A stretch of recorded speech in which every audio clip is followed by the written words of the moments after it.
Lost your audio.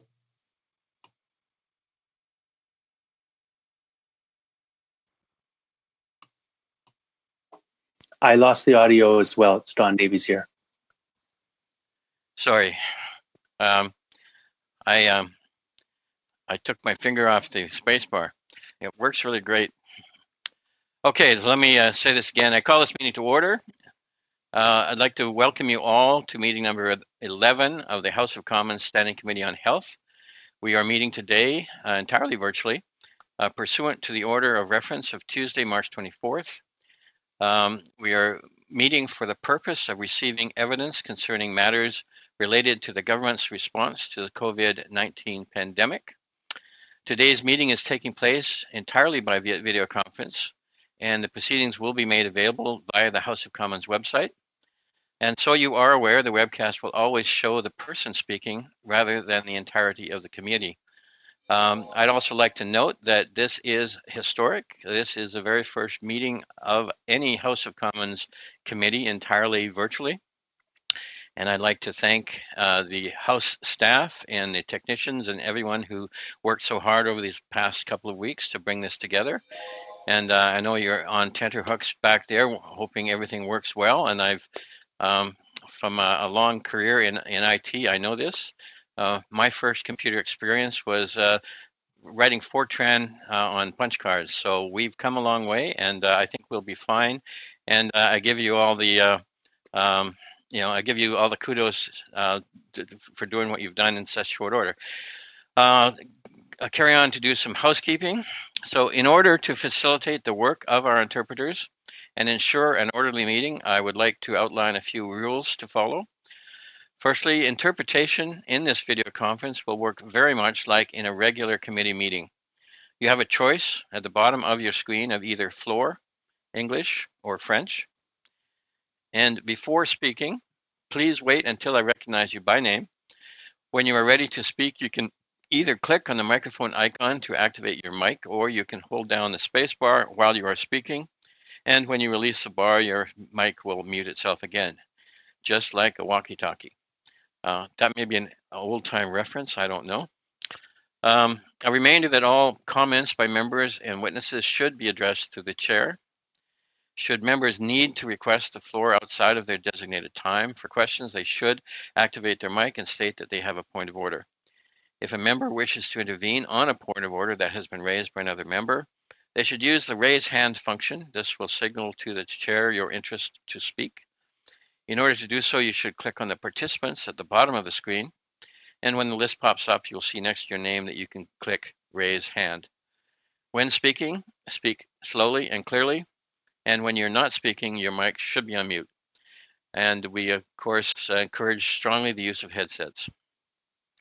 Should any technical challenges arise, for example, in relation to interpretation, or if you are accidentally disconnected, please advise the chair or the clerk immediately, and the technical team will work to resolve these problems. Please note that we may need to suspend during these times as we need to ensure all members are able to participate fully. So before we get started, can everyone click their screen in the top right-hand corner, ensure they are on gallery view? With this view, you should be able to see all of the participants in grid view, and it will ensure that all video participants can see one another. During this meeting, we will follow the same rules that usually apply to opening statements and the questioning of witnesses during our regular meetings. Each witness will have 10 minutes for an opening statement, followed by the usual rounds of questions from members. So I would like now to welcome our witnesses. We have, as an individual, we have the Honorable David Dingwall, President and Vice Chancellor of Cape Breton University. From the Canadian Public Health Association, we have Ian Culbert, Executive Director. From the Fédération Interprofessionnelle de la Santé de Québec, we have Linda Lapointe, Vice President. From William Osler Health System, we have Dr. Naveed Mohammed, Executive Vice President, Quality, Medical and Academic Affairs. We will start with Mr. Dingwall. Mr. Dingwall, if you have, please go ahead. You have 10 minutes. Thank you, Mr. Chairman, and thank members. With your permission, Mr. Chairman, I would like to have my written text attached to the proceedings under written proceedings, and then thereafter I'd like to make 7 brief comments as part of my opening statement. Go ahead with your statement. I'm not sure we can get the written text at some point. We don't have it available at the moment, and of course it will have to be translated into both languages before we can distribute it to the committee. But if you'd like to go ahead with your other remarks, you have 10 minutes. Thank you very much, Mr. Chairman. I did circulate my written text to the committee yesterday as requested. However, just 7 fairly quick points. One is to congratulate members of this particular standing committee for the role that you're playing with regards to reviewing some of the aspects of our healthcare system. As you all know, the issues that relate to Health Canada and the various health-related agencies, particularly the Public Health Agency of Canada, is quite important in view of the situation that we find ourselves now. I would hope that when the pandemic comes to a close or goes down in its substantial numbers, that there will be a continuation by the Parliamentary Committee to review what has transpired, try to ascertain best practices, not only in Canada, but indeed in other jurisdictions throughout the world, so that the appropriate protocols can be put in place and, where necessary, updated from time to time. The second point that I raise is on the issue of governance. I think the Public Health Agency of Canada, as I understand it from a former Minister of Health days, it is indeed part of a unique system. It's a federal entity, but it works very closely with provincial entities. And with the split jurisdiction between the federal and the provincial governments, it's important for those 2 entities, to share good quality information and to have a frank dialogue amongst the members. From what I can see, Mr. Chairman, I think that is taking place as we now speak. The federal agency, along with provincial agencies, they regularly meet virtually, that is. They share information, different analysis, different models. And I think this is good for our country and it's good for our healthcare system. In my small province in Nova Scotia, I think the system is working well. The Chief Medical Officer, Dr. Strang, issued a health order on or about March 13th, followed thereafter by a state of emergency by the province. But they meet regularly with their federal counterparts, exchanging information, analysis, as well as best practices. From a university perspective, the Council of Nova Scotia University Presidents, we have a working group that meets every day. We are in constant communication with the Chief Medical Officer and his professional staff, share information, try to address some challenges which are particularly for the post-secondary, and it has worked well. The politicians, the political leaders of the 3 political parties have been very professional, very nonpartisan, very helpful. And I believe the Premier, the Leader of the Opposition, and the Leader of the NDP are deserving of public praise for the way in which they have handled themselves. Also at the senior level, in terms of the governance model for the bureaucracy, we have the Deputy Minister of Health, and of course we have the Deputy Minister of Labour and Advanced Education, Duff Montgomery, who's played a particular helpful role for post-secondary universities in our province. The third point, which may be perceived by some as provincial in focus, does have a national aspect, and that is the need for the Government of Canada and Nova Scotia to address the fact that a lot of international students across the country do not have access to our provincial healthcare systems.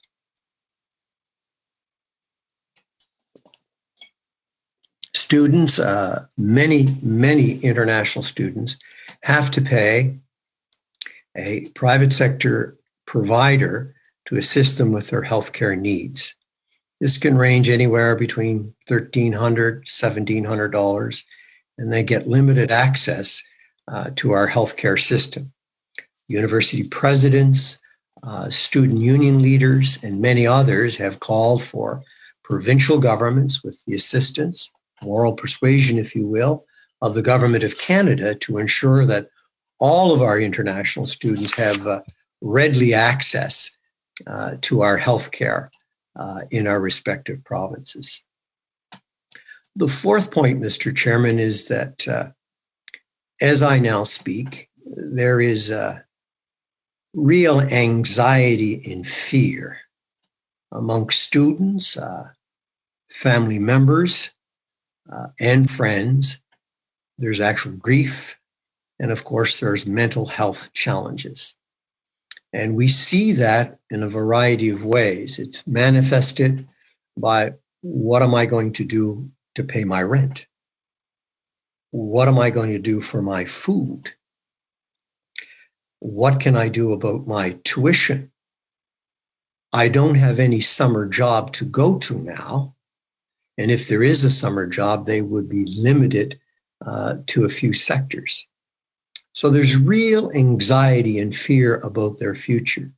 And universities, I'm sure, across the country are attempting as best they can to cooperate and to try to address those. But I don't want the opportunity to be missed, that the concerns that they have are real. And I think Universities Canada has made a submission to the Government of Canada for what they call a Better Future Education Investment Grants. And that would provide across the country about $500 million to assist these students, Canadian and international students, in their time of need, in their time of anxiety. And I would hope that the committee, in its wisdom, will. Point number 5, Mr. Chairman, is support for remote internet access. And some of you may say, well, this is a healthcare committee. This is not an IT committee. But you need to know that there are real challenges in our healthcare system without having good quality remote internet access. And if I may, I'll give you a small examples. All of Cape Breton University's Bachelor of Science nursing students have continued their studies remotely since face-to-face courses were suspended on March 16th. As students returned to their homes across Nova Scotia and began remote online learning, many have experienced internet connectivity difficulties as they live in rural areas across the province. For instance, 77 students started with nursing practice placement with the Nova Scotia Health Authority in Cape Breton. And they only completed 2 days of their placement when the health authority suspended all student health learners from practice settings across Nova Scotia. Thinking innovatively, we at the university and the nursing program in particular sought an alternative learning model for its students who had to leave their hospital placements. We purchased a virtual sim. AVS uses online learning modules that are interactive and require the students to apply their knowledge and prioritize the care of the patient. There are multiple case scenarios, and the student is provided with feedback on their decisions at the end of the scenario. The students can repeat the scenario multiple times, receiving feedback and a mark each time. The problem is that the virtual sim modules require a strong internet connection to access and work through each patient scenario. These young nurses are now being asked to join the healthcare system as new providers in order to support our existing cohort. But a lack of a good quality internet access system is making it very difficult, if not next to impossible, for them to be a part and to make a contribution at this difficult time. The sixth point that I would like to raise with committee members is a strategic infrastructure investments. A program that could be modeled on the post-secondary institutions strategic investment fund would stimulate economic and add to our healthcare science. Each university is different. But we here at Cape Breton University in rural Nova Scotia, we want facilities for collaborative research laboratory, public health applied learning clusters, community engagement hubs, which provide real benefits for the community and for the students. Universities Canada, after extensive consultations with all post-secondary institutions across the country, have made that submission to the Government of Canada as well. Finally, Mr. Chairman, my seventh point is the following. Canada needs a rapid testing module that can be scaled accordingly. Now, let me be a little bit parochial since I represent a university. But there are currently 634 students studying in our Bachelor of Health Sciences and Public Health program, which is one of 6 programs in Canada accredited by the Canadian Institute of Public Health. Students who graduate from this program are eligible to pursue practicum and certification to be environmentally health officers or public health officers in Canada, providing a talent pool that is trained and ready to meet workforce demand for rapid testing. Additionally, Cape Breton University welcomes students from well over 50 countries to study at our institution. Many of these students who arrive in Canada with international credentials, particularly in the health professions. A bridging program would assist the country, let alone the small communities, in meeting its healthcare staffing shortages, a challenge that is significant in Canada, but in particular in Atlantic Canada. At present, there are more than 150 international trained healthcare professionals studying at Cape Breton universities. Doctors, nurses, pharmacists, physiotherapists, and the list goes on and on. But a model needs to be set in motion for rapid testing. If we have the vaccine, whatever it takes in terms of years, I think testing will be here with us for quite some time. And I think we need to develop that capacity in order to give comfort to the country at large, to the healthcare professionals, our first responders, in terms of what we may do to address those kinds of things. So that is my submission, Mr. Chairman.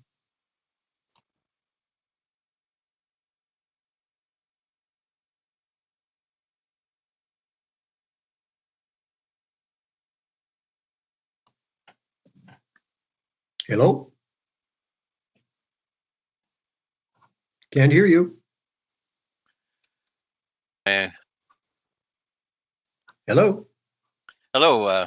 Thank you, Mr. Dingwall. We'll go now to the our next witness, the Canadian Public Health Association. Mr. Culbert, please go ahead. 10 minutes. Good morning, Mr. Chair and committee members, and thank you for the invitation to present to you today. I want to first acknowledge that I am joining today's meeting from the ancestral and unceded territory of the Algonquin and Anishinaabe peoples. The Canadian Public Health Association is committed to working with First Nations, Inuit, and Métis people and their governments in realizing meaningful truth and reconciliation. I will begin by expressing our support and gratitude for the efforts of everyone involved in the Canadian response to COVID-19. Throughout this extraordinary situation, people from all walks of life in this country are showing their true grit. With my time today, I will tell you about how our system has learned from previous responses, how we need to continue to adjust and improve, and that this country needs a public health system that can provide a national perspective while supporting the provinces, territories, and Indigenous peoples with the skills, tools, and equipment necessary to meet the demands of this and future disaster or pandemic responses, while reducing the burden on the acute care system. Public health is defined as the art and science of preventing disease, prolonging life, and promoting health through the organized efforts of society. The core functions of public health systems in Canada include health protection, health surveillance, disease and injury prevention, population health assessment, health promotion, and of course, emergency preparedness and response. I remind you of that today because this pandemic has been a classic case study of that definition. From the start of this year, the Public Health Agency of Canada has been monitoring this outbreak, following the evidence, and the growing body of knowledge about this novel coronavirus. The agency and public health officials across the country have been following and contributing to the science. As COVID-19 continued to spread around the world, pandemic preparedness plans developed after SARS and H1N1 were refreshed, and the Canadian response began to be formulated. That response is guided by a set of principles embodied in existing pandemic preparedness plans, includes a number of commitments. First, all levels of government and stakeholders are collaborating to produce an effective and coordinated response. Second, decisions are based on the best available evidence. Third, the response to this pandemic is proportionate to the level of threat at any given point in time. And finally, plans and actions are flexible, tailored to the situation, and evolve as new information becomes available. Now, where the art of public health comes into play is in the decision-making processes for interventions. While it may be tempting to look back and suggest that Canada should have closed its borders and implemented physical distancing measures as soon as the first travel-acquired case was identified in our country, the reality is there would have been very little public support for those moves at that time. Low public support would have resulted in minimal adherence and a diminishment of support for any future interventions. For the past few weeks, the message I have been repeating from the Canadian Public Health Association is that how we respond as individuals may be the single most important factor in how well we fare as a country. For both better and for worse, this is playing out as we expected. Those who are heeding the advice of public health officials are helping to flatten the curve, while those who do not appreciate the seriousness of the situation continue to endanger others through their behavior. The intersection of public health guidance, civil liberties, and human behavior is always a tricky one to navigate.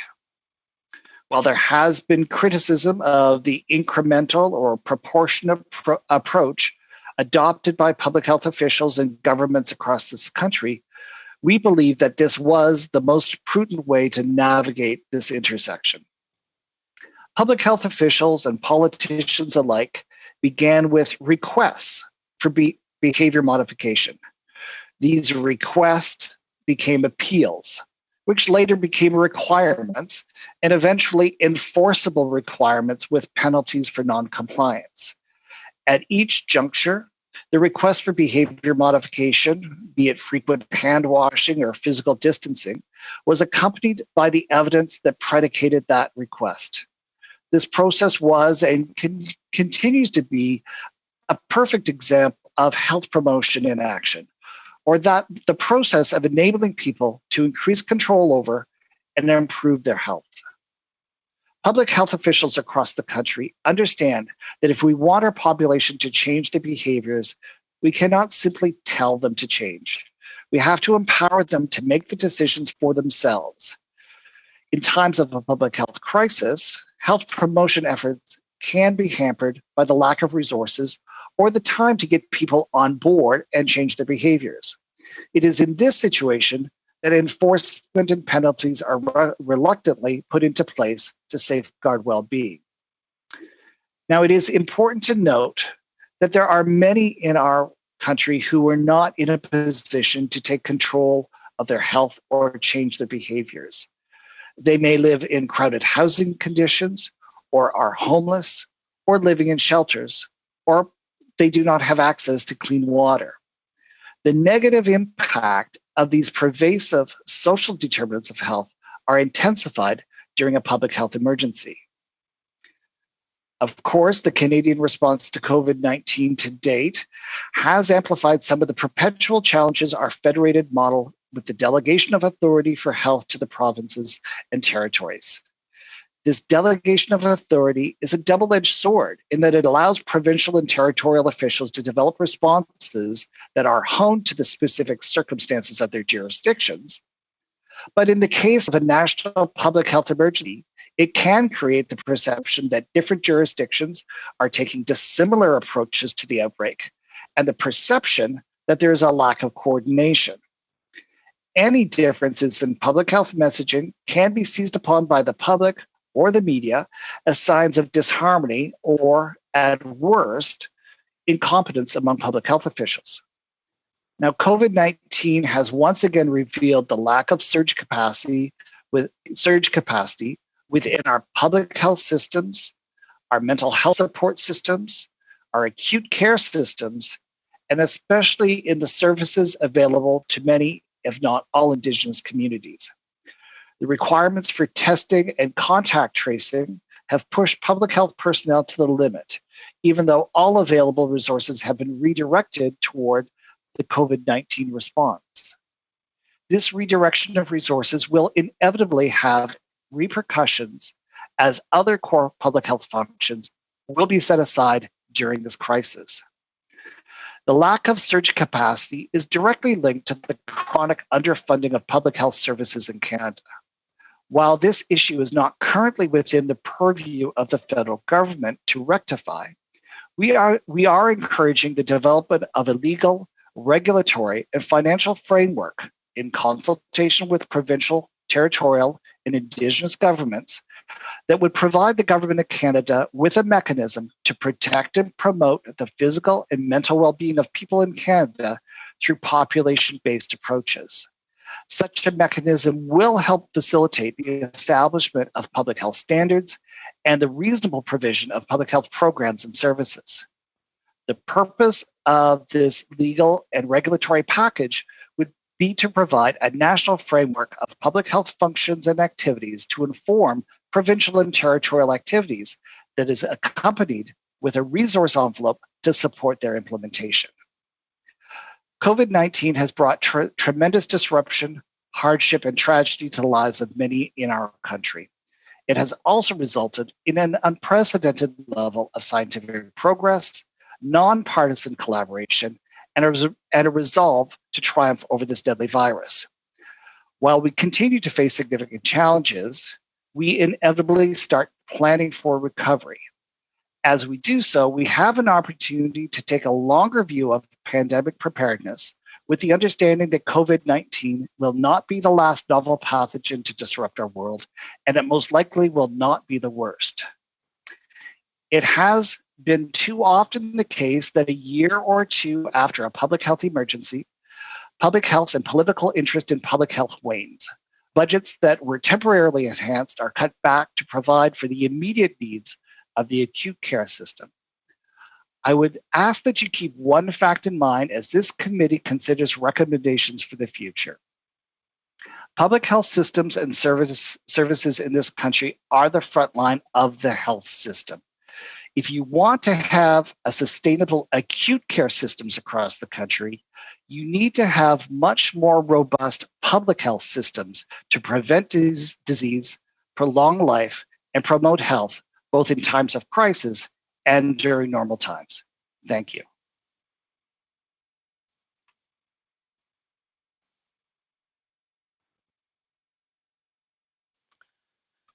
Thank you, Mr. Colbert. We now go to the Fédération interprofessionnelle de la santé de Québec. Madame Lapointe, go ahead. Bonjour. Bonjour. 10 minutes. Thank you. Good morning. Thank you. Good morning, Mr. Chairman, members of the committee. My name is Linda Lapointe, and I'm the Vice President of Quebec's Interprofessional Healthcare Federation, the FIQ. I'm responsible for occupational health and safety for our healthcare professionals. We represent almost 76,000 nurses, nursing assistants, respiratory therapists, and perfusionists working in various healthcare settings in Quebec. We'd like to thank you for Translation.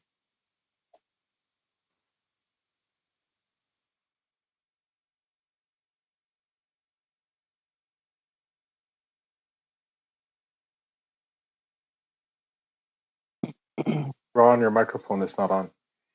Mr. Chair, I can't hear you. Okay, sorry. So it turns out that for me, the pushing the space bar is not working anymore. So, Mr. Davies, could you check at the bottom of your screen and make sure where it says interpretation that you've chosen English?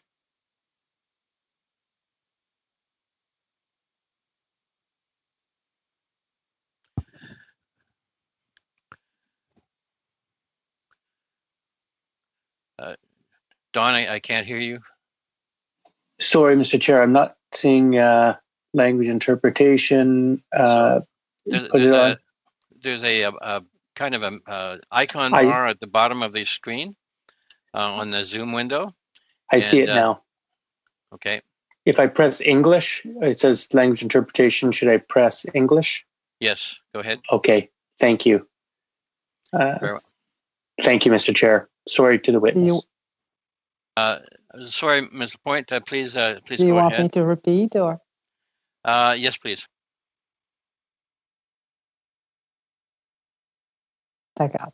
Bonjour. Okay. Good morning, Mr. Chairman and committee members. My name is Linda Lapointe, and I'm the Vice President of Quebec's Interprofessional Healthcare Federation, the FIQ.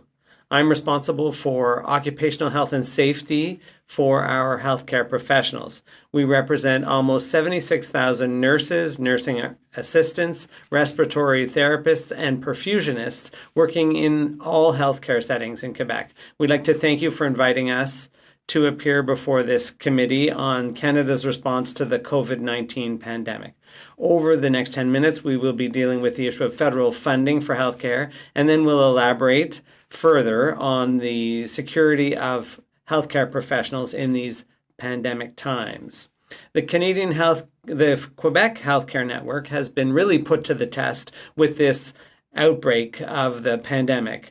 Without the dedication and know-how of those who work in this field daily, the necessary and quality care could not be provided to the public in these difficult times. They have risen to the challenge brilliantly, despite the many obstacles they've had to overcome. Besides the scale and the speed of this pandemic, the weaknesses of our network are largely due to insufficient funding, both federally and provincially, in recent years. For a number of years, the FIQ has been calling on federal politicians from all parties to increase the federal healthcare transfer in order to bring that funding up to 25% of the level of spending made by the provinces. This is a legitimate claim, but unfortunately it hasn't yet been heard. Given the severity of the COVID-19 outbreak, adequate funding would surely have contributed to easing the daily work of healthcare professionals that we represent, and it would have made it possible to provide the public with the care they're entitled to. Last week, the health minister, Ms. Patty Hajdu, mentioned that in recent years, various federal governments have underfinanced emergency preparedness.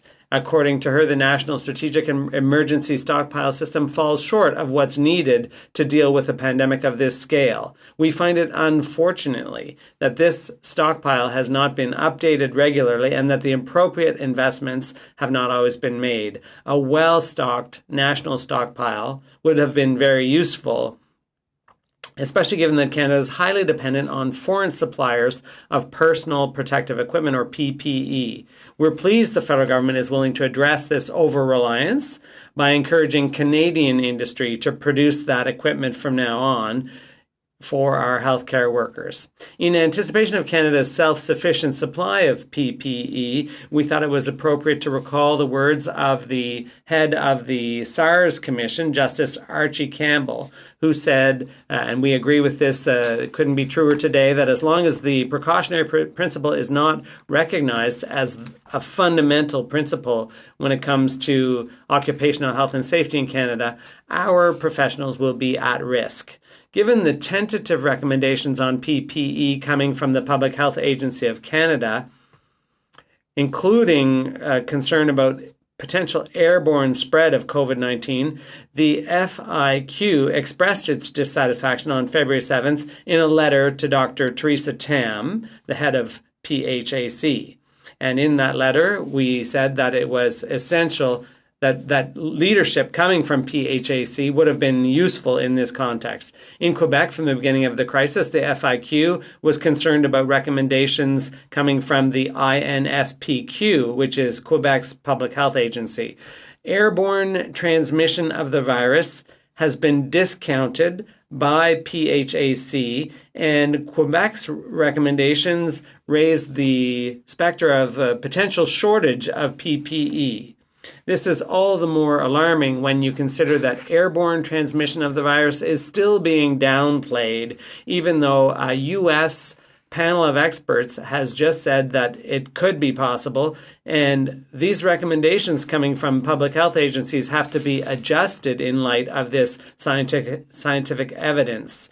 Otherwise, we are violating the safety rights of workers. Over the past few weeks, the scenarios put forward by Quebec's Public Health Agency have rapidly become the last resort, seat-of-your-pants solutions, including when it comes to ventilators. For example, the prolonged use of single-use disposable masks or reuse of used masks has been proposed. Quebec's Public Health Agency is also proposing that expired masks could be used and that used masks could be disinfected, and this has all been condoned by the DSP. We question these public health directives, which appear to separate public health from the protection of healthcare workers, or even pit one against the other.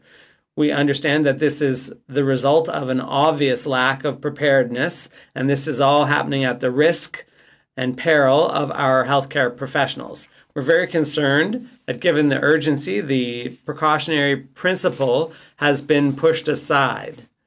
The pandemic context and the difficulties with supply cannot warrant putting our healthcare professionals at risk of getting infected. The picture we're painting today is not very bright and raises a number of concerns among our members. In 2003, when there was the SARS epidemic, uncertainty about how the virus was transmitted was a source of stress and anxiety for many healthcare workers.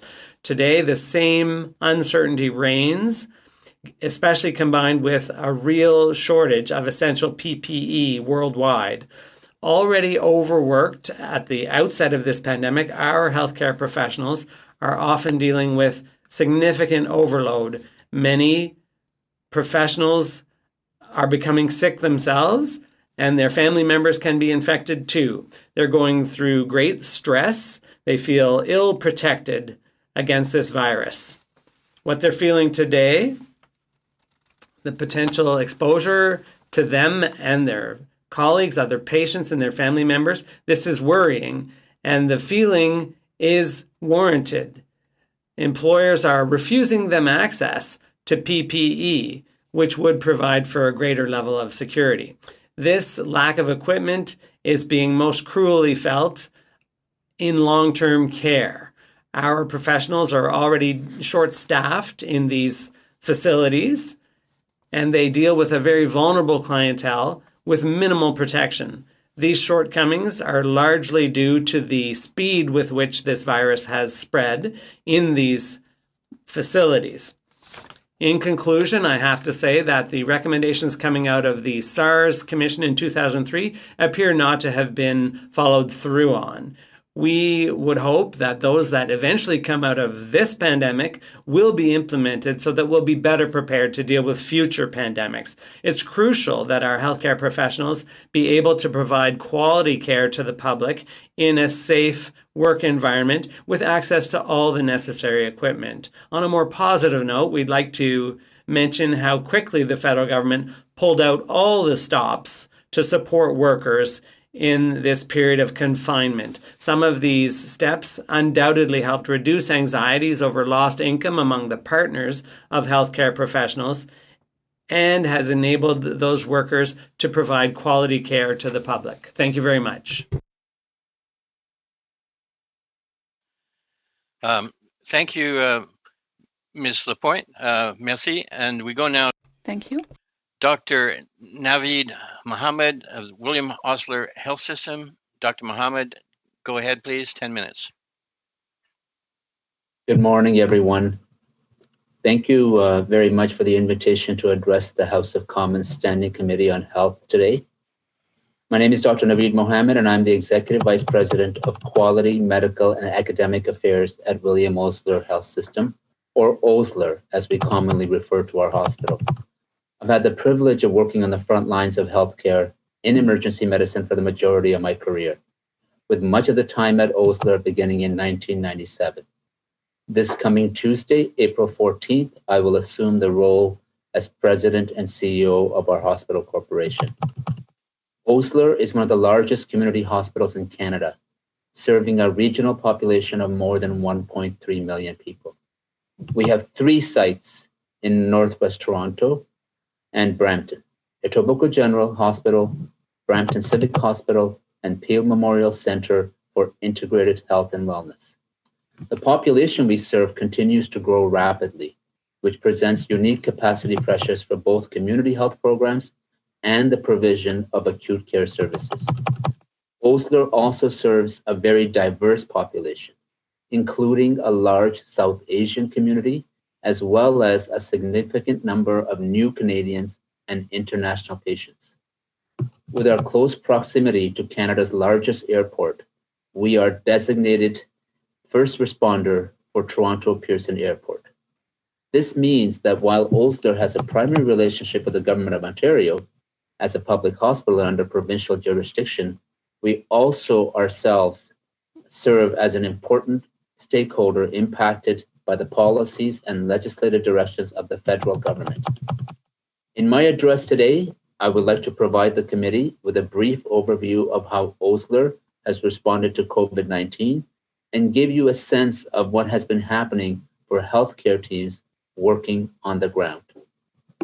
I will also share my perspectives on how the federal government's COVID-19 response has been effective in supporting hospitals and our healthcare workforce, as well as my suggestions on how Canada and our healthcare system can be better prepared for future pandemics that we know are now inevitable. The emergence of COVID-19 in Canada came at a difficult time in hospitals and healthcare. We were in the middle of a flu surge season, a time each year when most hospitals struggle with higher patient volumes and greater capacity challenges. In fact, when OSLER identified its first COVID-19 positive patient, the organization had been in what we call code gridlock for some time.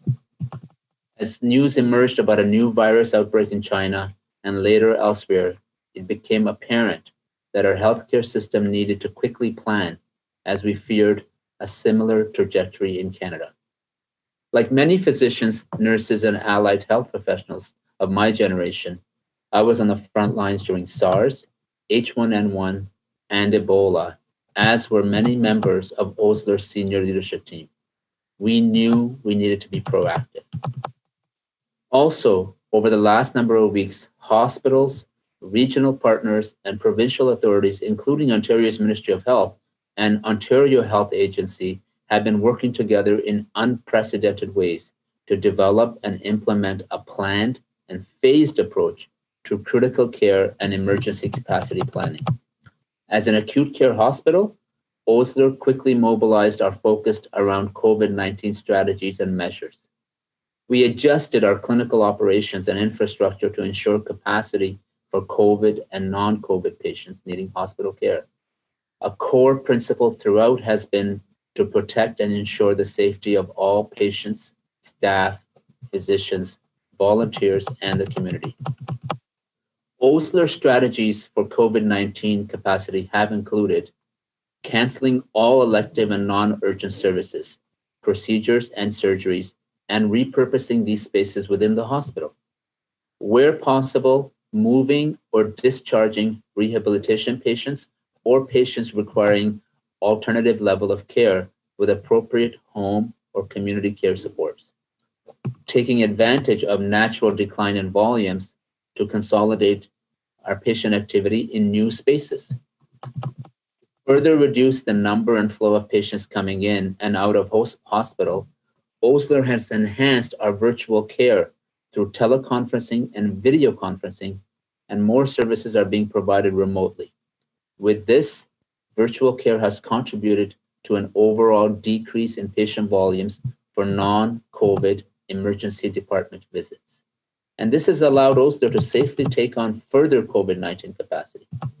Our virtual capacity strategies also include using iPads and other devices to support virtual visitation between patients and families, as we needed to make the very difficult decision to implement a no visitors policy. We are now identifying decanted spaces in our sites to create incremental capacity for more patient beds. Tented spaces are being put up adjacent to the hospital, and if necessary, we will use these and other unconventional spaces for patient care, including our auditoriums, outpatient areas, and patient dining rooms. To facilitate COVID-19 assessment and testing for the public, as well as our staff, physicians, volunteers, and their families, Osler quickly brought online 3 COVID-19 assessment centers, including one, the first to open in Ontario. Operating both within the walls of the hospital and through an innovative and accessible drive-through model, Osler has now swabbed 5,260 patients. We're currently looking at ways to expedite assessment and testing for community providers and first responders who experience a greater risk of COVID-19 exposure. We continue to work with the provincial and regional partners to source and procure personal protective equipment, or PPE. Osler has been blessed with tremendous support from corporate partners, local businesses, and donors to source and procure additional PPE. A robust stewardship and conservation strategy has been necessary to ensure sustainable supply, and this remains a critical priority for the hospital. It has been an unprecedented time, and there have been many hospital policies and procedures we've had to create or evolve in real time, as information about the characteristics of the virus and its associated clinical implications has evolved. Some policies have meant very difficult conversations for our teams. Decisions like a no visitors policy have been informed by ethical decision-making tools. However, the discussions have been difficult and sometimes emotional. We know these changes have been tremendously hard on our patients and their families. Osler's people are our most valuable asset. Many hospital staff have been working long hours, 7 days a week. The health and well-being of our teams has been very much top of mind, and we've developed incremental healthy workplace and resilience strategy, resources, and practical supports, along with spaces for respite, reflection, and self-care for our staff. Teams at Osler, as well as those at other hospitals and other healthcare organizations, have been genuinely moved by the outpouring of public support for our healthcare heroes. These gestures have taken many shapes, including sincere and meaningful words of recognition by elected officials, including Prime Minister Trudeau, Premier Doug Ford, local mayors, and our municipal and regional councillors. Gifts of financial donations to hospital foundations, words of encouragement to on social media, and simple gestures of kindness and support amongst neighbors and friends have inspired us and are helping our people through this challenging time. Those of us in healthcare are sincerely thankful to Canadians for this support. In speaking to my colleagues, frontline nurses, physicians, and other allied professionals, the collective sense is that the federal and provincial governments have been working well together to support the crisis on the front lines. Daily updates by the Prime Minister and the Premiers, as well as municipal leaders, have been well executed and kept people appraised of new decisions and directions. We have been pleased to see the nonpartisan way in which governments have come together to expedite high priority needs, particularly the work on PPE and N95 mask procurement are as significant achievements. However, as I reflect on what has happened to date and how best to ensure we continue to collectively manage this situation, I ask that you consider the following. While the government response has been significant and relatively well coordinated, we have collectively been put in a situation, along with the rest of the world, of reactivity. 17 years ago, when we experienced SARS, and through more recent experiences with MERS and H1N1, we have learned how likely it is that pandemics will continue to recur.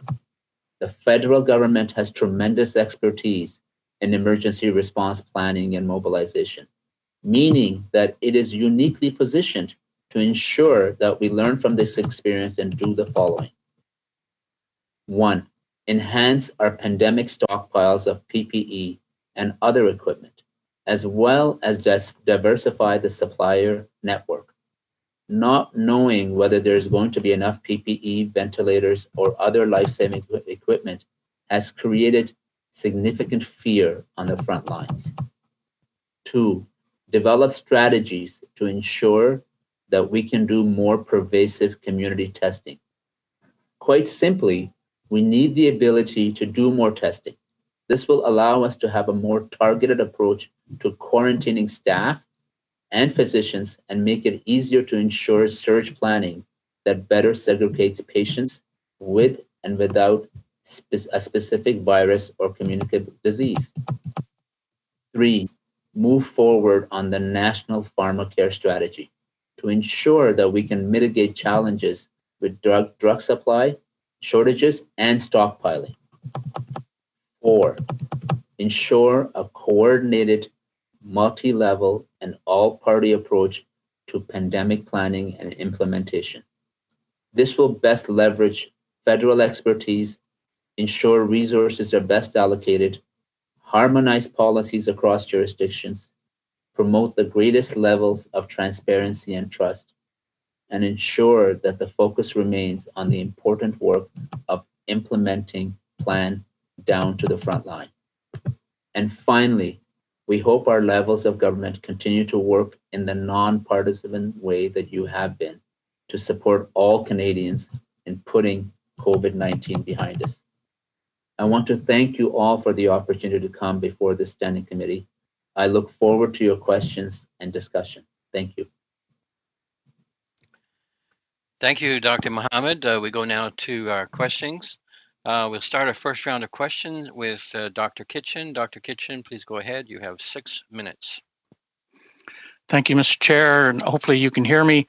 And thank you to everybody for your presentations. It's greatly appreciated. And thank you for each one of you that stepped forward on the ground, Dr. Naveed and Ms. Lapointe, and on all the efforts that you're putting out to make certain that Canadians are protected.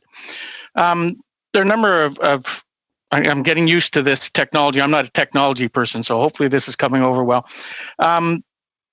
Ms. Lapointe, and I appreciate your comments, so I would like to start with you. And I apologize, je ne parle pas. I only speak a little bit of French, but I learn a new word every day. Anyway, in our last meeting, Linda Sealis, she's the president of the Canadian Federation of Nurses, and she presented, and I'll just quote what she had to say. However, workplace safety has never been PHAC's primary focus, and the agency has unfortunately failed over and over to consider and appropriately protect the health and safety of healthcare workers. And she goes on further to talk about things, and I'll just end with, in a nutshell, our message to you is, when faced with this level of uncertainty around the new coronavirus, especially around something so fundamental as how it is spread, we should start with the highest level of protection for healthcare workers, not the lowest. So my question to you is, do you feel, or from what you've seen, that PHAC has actually taken the workplace safety for healthcare workers seriously? Ms. Lapointe? Oui. Not so much. We've learned from the first few weeks of this pandemic that it looks like public health's line of argument has been basically based on what was available. But what they should be doing is ensuring that all healthcare workers have maximum protection. So according to these constantly changing guidelines, we got the sense that the protection was less than it should have been, or less than it would have been in non-pandemic times, but the guidelines were constantly changing, so it seemed like protection was being compromised, or at least that a signal was being given out that it could be compromised, because when the guidelines are constantly shifting, it creates doubts in people's minds. It was looking like the scenarios were being further and further restricted, scenarios where masks could be used. And even in recent days, as we go along, it looks like transmission could actually be, they could have been underestimating the source of transmission. And so that's why the N95 masks are all the more important. So both provincially and federally, healthcare workers should be wearing N95 masks when there's even a suspected case, not just confirmed cases. Many patients can be carriers while asymptomatic, and that's why it's all the more important for healthcare workers to be wearing N95 masks. So yes, in terms of public health, we are very critical of the way they've communicated, the way that the guidelines have constantly been shifting and changing, and it's not easy. The communication has not been well done with healthcare workers. And I apologize for interrupting. I do only have a short little time, but you have mentioned a number of aspects that things are always changing, and it appears that every day we have changes of what's there. Your comments about the masks are important. The reality is that where are we getting those masks from? And we've brought that up with the minister and committee on a number of times on where these masks come, how quickly can we get them. And many of you today have talked about the protocols that have been set up. And the reality was that after SARS, we developed those protocols. And it appears that a lot of times in hospitals, especially in rural hospitals, a lot of people that have, if you were to go to them and you ask them, where's your protocol that was set up back in 2005, they don't even know where those are. And so there's concern as to whether those protocols that were actually established by after SARS that were actually being followed. And I'm interested to know that whether, and I guess I'll throw this to Dr. Mohammed, before the COVID-19 began to spread across the world, you've indicated, and I'm wondering if you or your hospital were aware of the processes and the protocols that have been previously developed. And I recognize that you're a bigger hospital than a lot of ones across Canada. But how often are the healthcare professionals in your jurisdiction required to review these protocols? And how often do you do simulated tests and procedures to make certain that your hospital, and I ask from your point of view, but also across Canada with the smaller hospitals, how often are those being implemented? Are they done yearly, weekly, monthly? Thank you for your question. I can tell you what we do at Osler, and granted, we are a larger organization with more staff and more bandwidth. We have a pandemic plan that our Emergency Preparedness Committee is in charge of. And the pandemic plan is reviewed on an annual basis. The pandemic plan not only includes the work that needs to be done inside a hospital, but also the partnerships that need to be developed outside with EMS, with regional governments, with the Ministry of Health, when such a pandemic strikes. We do it annually. We review it annually. We do have, and as I mentioned, we may be at a bit of an advantage because of our proximity to the airport. We do have simulation exercises with the local fire departments, the local police, and our Greater Toronto Airport Authority for various type of issues, whether it may be an airplane crash, whether it may be a major trauma, or whether it might be an issue like this where you may have an infectious agent at risk. I think with smaller hospitals, and I've worked in towns of 1,600 and towns of 2,000 in the past, it all depends on the administrative bandwidth that they have. Being an accreditor for Accreditation Canada, I often accredit hospitals across the country. And I find that in a smaller hospitals, just with the workload they have, that they may not be reviewing this on an annual basis or even every 2 or 3 years. And they may just be acting on it when things like this happen. And Thank you, Dr. Kitchen. Okay, thanks. We'll go now to Ms. Sidhu. Ms. Sidhu, you have 6 minutes. Go ahead. First of all, thank you all the witnesses being here. And Dr. Mohammed, thank you for your leadership. My question is, first question is to Dr. Mohammed. How can the government increase our support to the hospital, the healthcare providers to help mitigate impact on COVID-19? As you know, we have Brampton Civic One Hospital. I know all the healthcare professionals are doing amazing job, but I just want your views on that. Yeah, I think the first thing is that, there has been great collaboration between the federal governments and the provincial governments for some of the things that they have put in place right now. The income stability programs for our staff and for all the workers in Canada and things along those lines have been significant pluses and have had a great impact for our community members and the employees that we have here at Osler. As I mentioned in my submission, I think learning lessons from the past, having plans in place, and specifically having plans in place for personal protective equipment and the suppliers and the supply chain is one of the main things that we're challenged with right now. The other thing is that I know that we did speak about what's happening with international travelers coming to the airport. One of the biggest issues that we faced here being, so close to the biggest international airport in Canada was passengers who are Canadian citizens and also non-Canadian citizens getting off the plane and telling us that the only people that were asking them questions or screening them were border services agents. And I think that was a bit of a weakness in our process in that smaller countries had healthcare workers or public health workers at the gates checking temperatures or asking questions. to isolate at-risk patients right at the point of entry.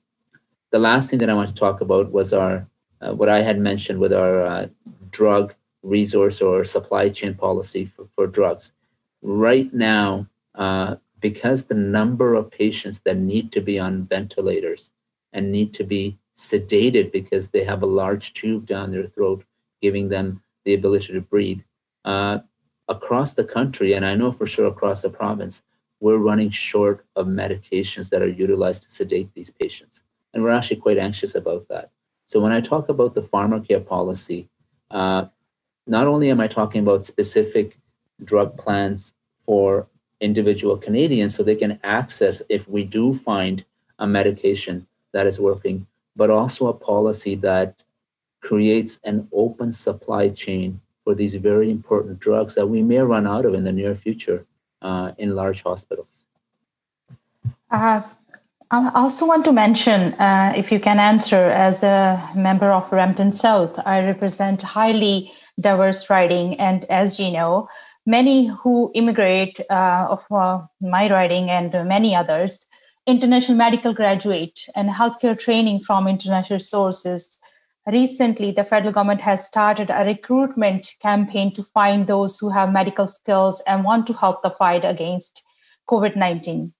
Given the recruitment campaign, while credential recognition is provincial jurisdiction, how else could the federal government support programs like this is a pan-Canadian effort to bridge those healthcare staffing gaps? And Dr. Naveed, and if Dr. David Dingwali, you can elaborate on this too, please. You want me to go first? Okay, go ahead. Okay. Yeah, so I can tell you that we have a large number of international medical graduates that reside in Canada. A lot of these are Canadians that have gone to international medical schools. They're not people coming from other countries with education from there. They are people that have grown up in Canada, are born in Canada, and have gone to international medical schools. I can tell you that we have a plan in place right now to staff our organization in a phased manner. Because we have shut down surgeries and we've shut down a lot of elective work, initially we're going to be using those staff to fill any gaps that we may have. After that, we will reach out to the community, to our community physicians or specialists that are practicing in the community, are not practicing in the hospital, but they are volunteering to step up. To answer your question, the College of Physicians and Surgeons of Ontario has worked with the province to allow international medical graduates to have a renewing 1-month license in Ontario. So what that means is that at Osler, if we get to a point that we run out of local resources for physician staffing, we would hire international medical graduates, give them a job letter, and when that graduate presents that job letter to the College of Physicians and Surgeons of Ontario as a licensing body, they would have a 1-month license to work with us. And then we could renew that on a monthly basis. I think that's a great idea to put that in place because it creates a stopgap measure for us here in this province. And I would encourage other provinces or the federal government to recommend that other provinces go down the same path, because most of these international medical graduates would be willing to travel to anywhere in Canada to gain that experience. And not only will it help us now, but it will help these IMGs to get residencies in the next couple of years because they will have local Canadian experience. And Dr. Dingwali, what's your views on that?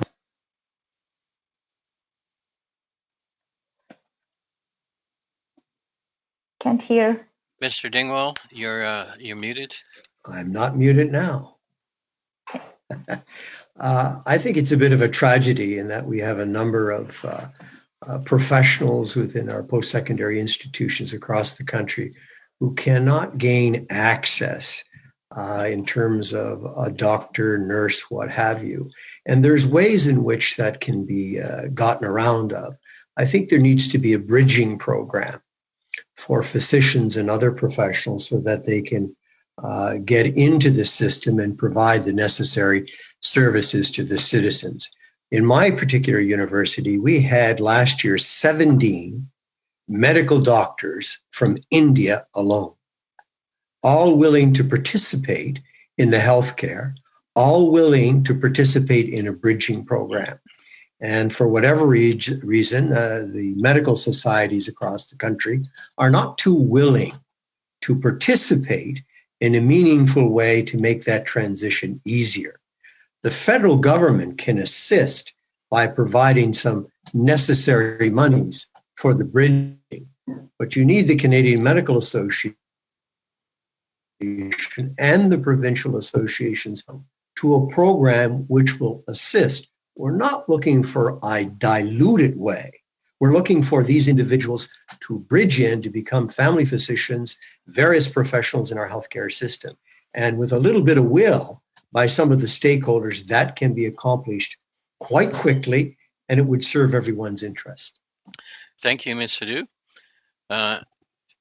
We go now to Monsieur Thériault. Monsieur Thériault, allez-y, 6 minutes.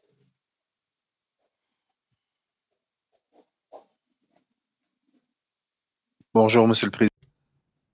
Good afternoon, Mr. Chairman. I'd like to thank all the witnesses for their valuable contributions. I'd like to begin with Ms. Lapointe. First of all, allow me to point out how clear your presentation was. You basically answered all my questions. You really gave us an update on the situation, and I'm very happy about that. I'd also like to salute all the members of the FIQ and commend them on their courage and perseverance in these difficult times. This is a very powerful pandemic when you consider that on March 13th, when a decision was made in Quebec, there were only 17 cases and a few deaths, and less than a month later, we have 10,000 cases and 75 deaths in Quebec. No one saw this coming. No one saw a virus this virulent coming down the pipes. And we had all the lessons we learned from SARS, but those were not really followed all that well. At what point, Ms. Lapointe, did you realize that there was a problem with the supply of personal protective equipment, or PPE? You said that your members had to be able to do their jobs with certain equipment, but when did members of your federation realize that they were going to have to work without adequate protection? And could that explain some of the community spread as we've seen in certain facilities today? Yes, thank you. The lack of equipment was noticed quite quickly and that's why we were a bit upset, because all of Premier Legault's press conferences were reassuring, and we in the field knew that there was cause for concern about PPE. He was very reassuring, but we were hardly reassured. And they were very stingy with the equipment. They knew that there was equipment in the stockpiles, but they were doling it out very sparingly or stingily because they knew what was still coming. That they felt that we hadn't reached the peak yet, so these supplies had to be handed out very sparingly. But things have changed recently, and there were suppliers contacting us directly at the FIQ, and we were saying, well, it's not up to us to supply the equipment, it's up to the employer. So 100,000 masks were purchased, and 500,000 more were ordered. And the Premier has done some great things, taken some great steps, but we're a union, and how is it that we're the ones ordering these masks and we were not in possession of all the data on the pandemic? So the public officials should have known precisely what the needs were. So how is it that these orders were not placed sooner? A lot of workers have been working without any protection, and that was to answer your second question. That's absolutely the case. Healthcare professionals have had to work without protective equipment, and there's a testimony to that effect on our website. Home care workers, people in nursing homes, they've been forced to work without any protection. Some home care workers were issued one mask, period, and in nursing homes they were given some equipment, but they had to reuse it or use it for extended periods, and that's problematic. There are researchers from a university who claim that there's a sterilization process that can be used so that N95 masks can be reused. I understand that that would not be your first choice, but do you believe that if there were a shortage, or given the fact that there is a shortage, would this be a viable solution in your view, sterilizing used equipment? Would that be effective? Well, I'm no expert, but before you even go there, those masks are supposed to be disposable, single-use masks. And because of the shortage, they're trying to use methods that have not been proven. So there are various organizations in Quebec that wholly disagree with this idea of disinfecting used masks. And 3M, obviously 3M doesn't produce all of the masks that are being used, but they took a stand on disinfection and sterilizing used masks, and they found that no method was approved that would meet their criteria. And that was coming from 3M. So I'm not an expert, obviously, but there are employers in Quebec who were advocating that kind of method, but what they were suggesting before that even was extended use. Before we even talk about sterilizing them, some employers are recommending prolonged use of masks. But those masks are supposed to be removed after each transaction. But they're issuing one mask per shift as opposed to the recommended single use of those masks. Thank you. Do I still have some time left, Mr. Chairman? You have no time left. We've already gone about a minute over. We go now to Mr. Davies. Mr. Davies, please go ahead, 6 minutes.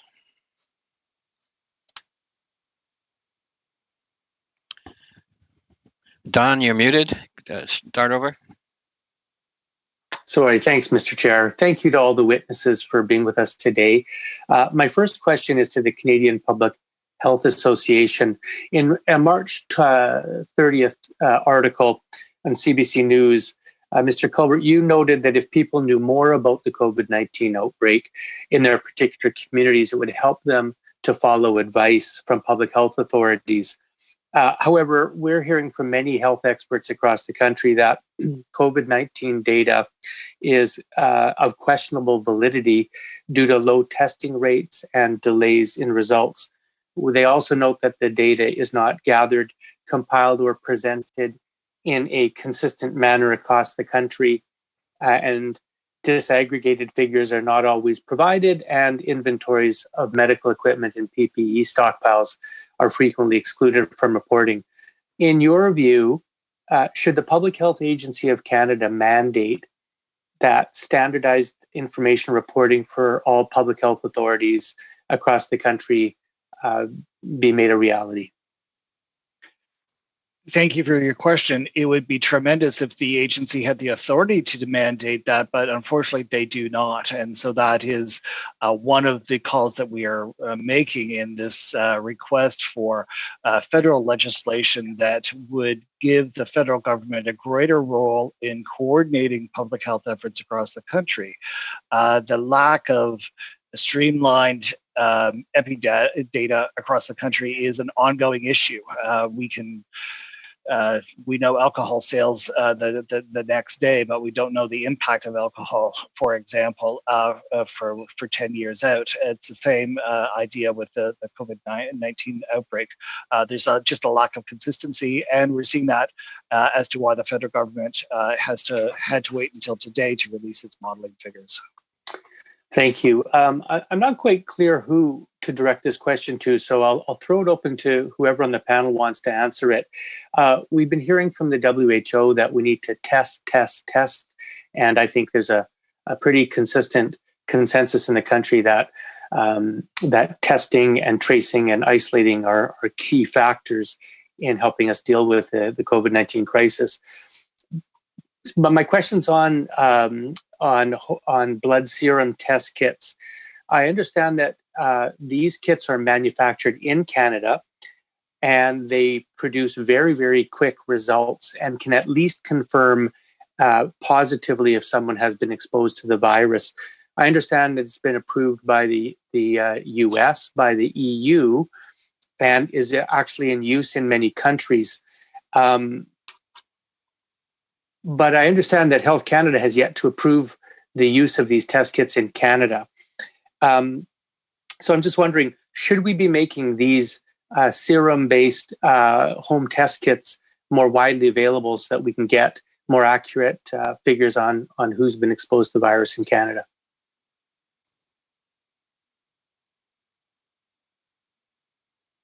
Anyone on the panel wish to respond? Please go ahead. I can't respond to the specifics that you're raising, but the World Health Organization is a very reliable and sophisticated partner as it relates to health throughout the world. It would seem to me that this is probably something that the committee would want to take under advisement and get some specifics from Health Canada as to why they're not, and what conditions would need to exist for them to adopt that. I know from previous experience that our senior officials in Health Canada are a pretty reputable group of men and women who adhere to very high standards. So I think we would want to hear an answer from them as to why not, and how could they go to that kind of a testing. But rapid testing is for me the most important issue. Thank you, Mr. Dingwall, and that does provide us with a good question to ask Health Canada next time they appear, because it appears test kits manufactured in Canada being used all over the world. Seems a little incongruous that we're not able to use that technology in our own country. Mr. Dingwall, I want to direct my next question to you. We know that after the SARS outbreak in 2006, there was a very comprehensive inquiry and report issued by Justice Campbell, and some are calling that a playbook, that Ottawa has had a playbook for how to deal with a coronavirus-like pandemic for 14 years. In fact, quoting from that report in 2006, it says, "There is no longer any excuse for governments and hospitals to be caught off guard, no longer any excuse for health workers not to have available the maximum reasonable level of protection through appropriate equipment and training," end quote. Now, the stories are legion across this country that, in fact, governments and hospitals have been caught completely off guard, and our frontline healthcare workers are suffering from a shocking shortage of personal protective equipment.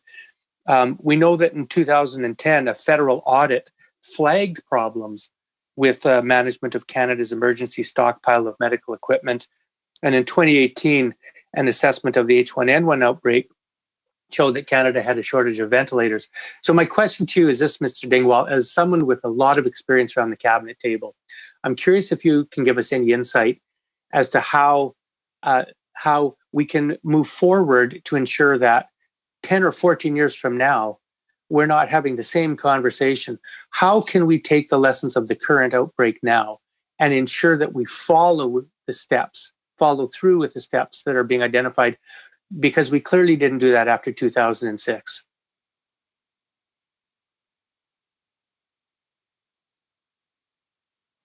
That's an excellent question, and let me try to respond to it in two parts.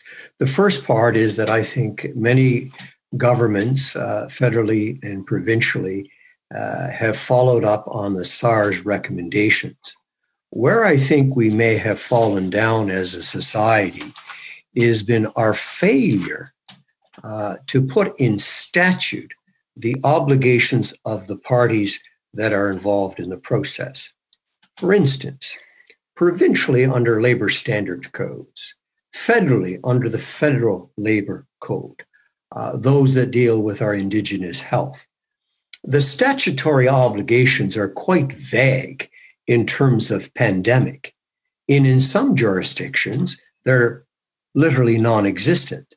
But we need to amplify those pandemic obligations that the state must provide, whether it be for the safety of our workers, whether it be for the communication, rapid communication, and a host of other things. So I think if we put that in statute, I think if people are then obligated, and there should be some sunshine laws, which would be in part, so that every 3 years you would have to, by obligation, review your pandemic plan.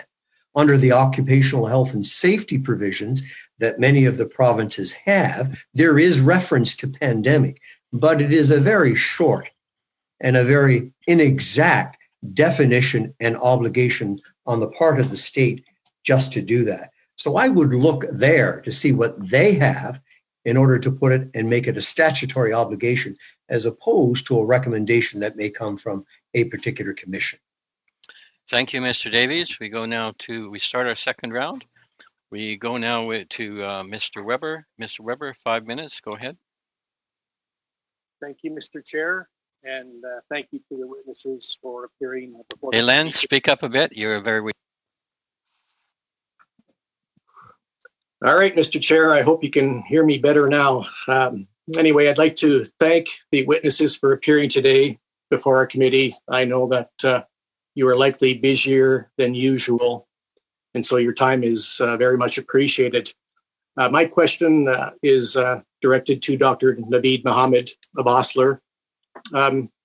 Dr. Mohammed, I'm on your Osler website here currently, and it says here that as part of ongoing preparations to ensure Osler is well positioned to provide emergency care for an increased number of patients in the coming weeks, a temporary triage area has been erected at its Brampton Civic Hospitals and Etobicoke General Hospital sites.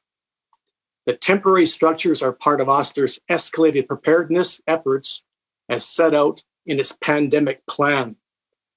The temporary emergency department triage structures will remain vacant until they are needed, as can be used to provide added capacity for Osler's emergency departments should the needs arise. They will provide a dedicated space for triage patients who may require emergency care and will support the safety of patients who do not have COVID-19. So, Dr. Mohammed, I want to share with you also a letter from a doctor in my constituency, a quick letter from Dr. Colin Smith, who is a doctor, and he states here, I simply cannot believe that the local hospitals are receiving patients with fever into their emergency departments. We need fever-only facilities opened without delay. Patients with fevers or other signs or symptoms of COVID-19 infection need to be triaged at the main entrance of our hospitals and directed to a separate assessment testing area. So, Dr. Mohammed, because Osler did construct such a temporary facility, Should this not become common practice throughout our hospital system in this country? So, I'll answer your question two ways. One is that everything depends on the configuration of your emergency department and your emergency department's isolation capacity. So what that means is that each hospital within its structure or within the emergency department have different type of rooms. We have rooms called isolation rooms that have negative pressure capabilities, which means it's a room where the airflow is suctioned out of the room, and there's a separate bathroom for the patient, so the patient never has to leave that room, and there's an ante-room so that you have a place to change before you go in, change into PPE. At Osler, one, because of our experience with SARS, we were one of the SARS designated sites and lessons learned from it.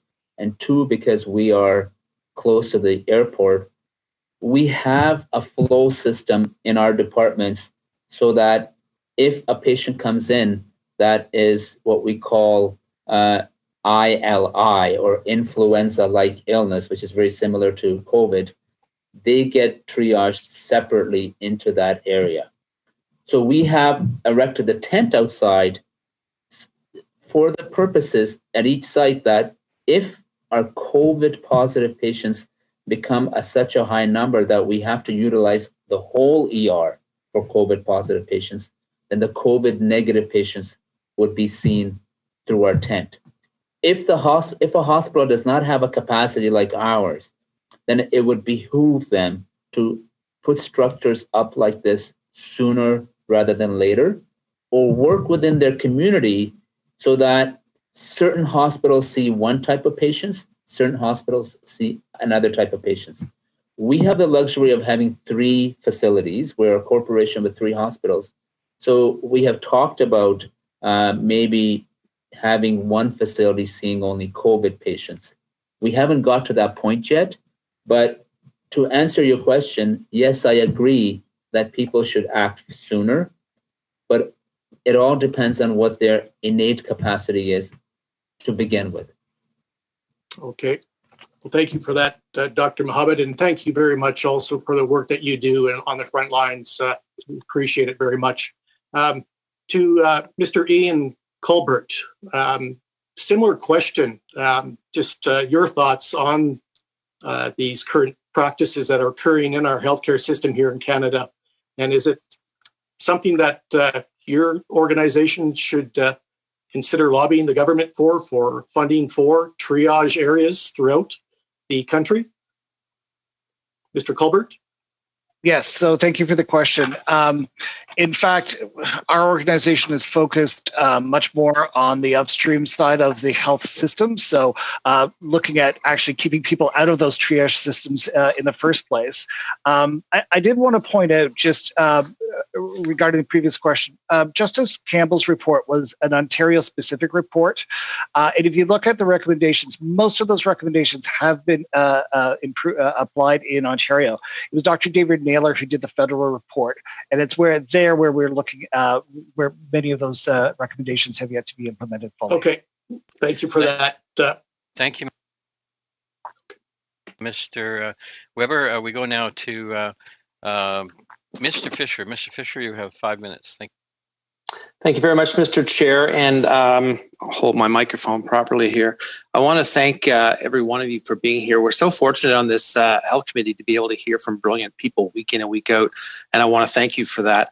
Mr. Colbert, modeling isn't data, but data informs modeling, and today Dr. Tam and Dr. New presented modeling based on the best data that they could get from the provinces and territories. And I'm interested in your thoughts on this modeling. I'm interested in your thoughts on the measures, whether they be effective or not, that all levels of government have been pushing on Canadian citizens, and also just see how important individual action is by Canadian citizens. I'm interested in your thoughts on those things. Thank you for your question as well. So you're right. Modeling is helpful. It's helpful for the system to be able to anticipate what might be coming down the road. It is not an exact science by any stretch, and so many variables can impact where those numbers go. As I said in my remarks, I still believe that the individual behavior change that we're seeing amongst Canadians is probably the most important factor.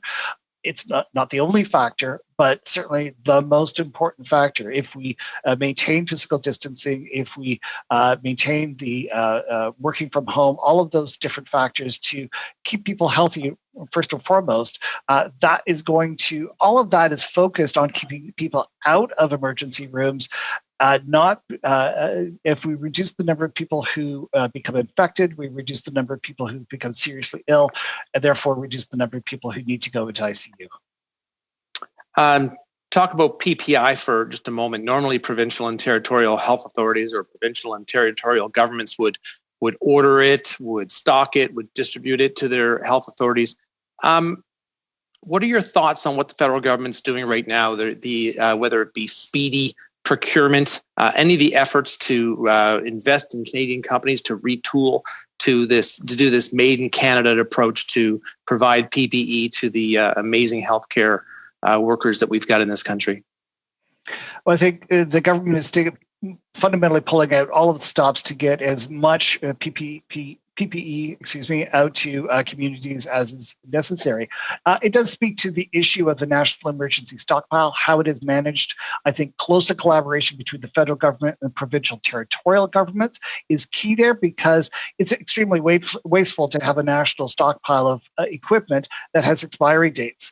If we could have reciprocal arrangements with provinces and territories that, as on a yearly basis, that we sell on that equipment to the provinces and territories, so that we can keep renewing the emergency stockpile, but also it's not a complete waste of resources by just throwing stuff out once it becomes expired. So I think we can improve that system dramatically if there's greater collaboration. Yeah, and Mr. Dingwall spoke about the collaboration between PHAC and the various health authorities. And I agree with Mr. Dingwall on that. Last question. We always talk about the rapidly evolving pandemic. Can you tell us a little bit about how it's evolved, how science has responded, maybe how the government's responded, and how have we learned or should learn from countries that maybe are a little bit ahead of us in the pandemic? Certainly. So I'll contrast to SARS. SARS, we knew very little about. We didn't know it was airborne until fundamentally the crisis was over. Compared to COVID-19, we've done the genomic sequences in incredibly fast turnaround. We have diagnostic tests and a variety of them available in very short time. Now, unlike H1N1, we're not able to produce a vaccine in such short time because it's a novel coronavirus. It's not something that we've seen in our environment before. So I think that the international collaboration around knowledge sharing has been tremendous. The international publishing houses that control the scientific journals around the world have been very open with sharing all of that data, even pre-published materials. So I think the level of scientific advancements in this period of time has been tremendous. But we're always catching up because we've never been here before with this particular virus. Do I have any time, Mr. Chair? You have 20 seconds. Quick question then. The federal government, Mr. Colbert, the federal government has a real important role in the healthcare of Canadians, especially in this pandemic. But can you confirm for me that guidelines for healthcare workers generally fall to the provinces and territories? Generally speaking, yes. It is the role of the Public Health Agency of Canada in an emergency like this to develop supplementary guidelines so that there is some consistency across the country. Excellent. Thank you so much, Mr. Chair. Thank you. Thank you, Mr. Fisher. We go now, Monsieur Berthold, c'est à vous. Mr. Berthold, you have the floor. Thank you very much, Mr. Chairman. Mr. Colbert, my question is quite straightforward. You said in an interview with CBC that the fact that people know more about pandemics helps them make good decisions for their own protection. Do you think that Canada made the scale of this pandemic and the risks known? And we only found out today what the modeling was. Do you not think Canada could have reacted much more quickly in communicating with the public? My view of this is that the government has been extremely transparent with the number of cases, the type of spread that we've been seeing. The modeling, I think everyone wants to see the modeling numbers, but they are so variable based on how we as individuals respond. So it's good for the system to know what we might be expecting. It can also be very fear-invoking for a lot of people. And this is a period of time of high anxiety for Canadians. And so we have to provide modeling figures very carefully. But I do believe that the government has been transparent. But Mr. Colbert, you yourself said in an interview, could help people follow advice from public health. Et je pense que les and I think that people were slow to react. There was a lot of waiting for people to react and to start protecting themselves. So you can't say one thing and the opposite. The earlier people know about the threat, the earlier they'll take protective action.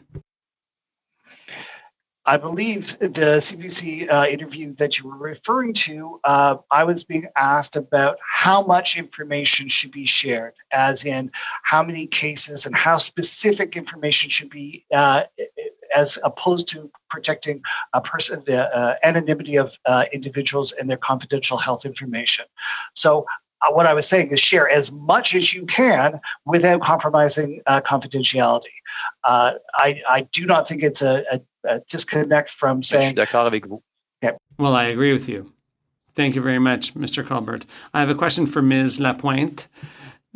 First of all, congratulations to all the healthcare workers in the hospitals. I think it's important to say that you are in the heart of the action. I was completely flabbergasted to hear that there are still people working without any protection in long-term care facilities and other facilities of the kind. So there are some things being developed now to protect workers. Electronic, each worker could have their own air filter, filtering the air that they breathe. Do you think that's a solution that government should turn to? Because this could go on for months still. Pour répondre dans un To give you an initial answer, since yesterday when we saw the public health guidelines in Quebec that they kept changing every day, yesterday there was a determination made that there was a widespread community transmission within Quebec because before that, they'd always included a paragraph saying you have to keep in mind regional epidemiology. So we were always kind of caught, but finally, yesterday, the guideline changed to say that community transmission was going on a wide scale, and now masks are required for all healthcare professionals who come within 2 meters of patients. Whether those patients are positive or negative, whether that's known or not, healthcare workers have to wear masks now. But there had to be province-wide community transmission for that to become the order. But if there were some technological solutions that allowed each worker to have their own mask and not have to reuse masks, or would that be a solution? Well, that might be great, but we have to see what kind of equipment you're talking about. All we're asking for now is those N95 masks, and then we can deal with the technological advances later. Mr. Chairman, do I still have some time left? Yes, you have 20 seconds. Merci beaucoup. Well, thanks very much. Well, I'll just take the opportunity to thank all the healthcare workers for the outstanding work they're doing. Thank you for everything you're doing for us. Thanks for being there. I think all members of Parliament from all parties recognize your great work, and we want to support you, Ms. Lapointe. Thank you. Merci, Monsieur. Thank you, Mr. Berthold. To Dr. Jaczek. Dr. Jaczek, 5 minutes, please. Well, thank you, Mr. Chair, and I hope you can hear me. I do not have a microphone. My first question is for Mr. Calvert, and if I heard you correctly, Mr. Calvert, you said that there were criticisms that perhaps the public health measures were not stringent enough early on in the pandemic. And you also made reference to difficulty in terms of changing people's behavior. If they're not convinced that there is a real risk, they may not comply with those public health measures. So I was wondering if you could expand a little bit on that and perhaps tell us what the conversations were between the Public Health Agency of Canada, your organization, various provincial public health authorities. Could you just give us a sense of those deliberations? Certainly, and thank you for the question. I want to clarify that as a non-governmental organization, we aren't privy to many of the conversations to which you refer. Although CPHA, I do co-chair with Dr. Teresa Tam, the CPHO's Health Professionals Forum, which brings together health professional associations. And we've been receiving briefings and having consultations with the agency on a biweekly basis on a wide range of issues and being able to give feedback into some of the guidance documents. People are and human behavior is challenging when you trying to get people to change their behaviors, and so when you start with an epidemic that starts halfway around the world, there is that sense of insulation. There's the them and us, and then you see some cases in BC or in Toronto. It's a them and us. So you slowly have to change people's thinking that there is no them and us. It's a we situation, but that takes time and it takes evidence. You do have to prove to people that this is serious, and that's where public health is often challenged, because when we're successful, nothing bad happens. But if we're unsuccessful, if we don't change people's behavior, if we don't change our systems for the future, bad things do happen. And so it is a process.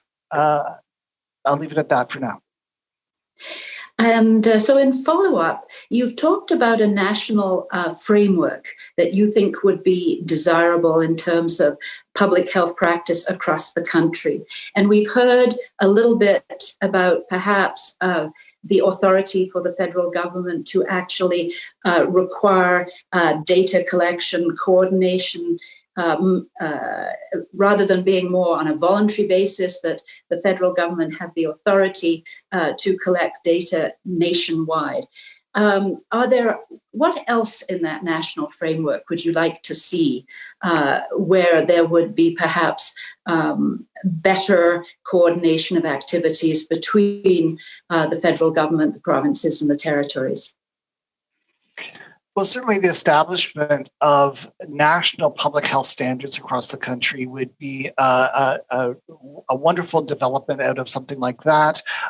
If you think about immunization, we have different immunization schedules in different jurisdictions. And so you would have the ability to bring all of the parties together to come up with a harmonized immunization schedule, but then also the funding envelope to be able to support provinces and territories to be able to adopt those schedules.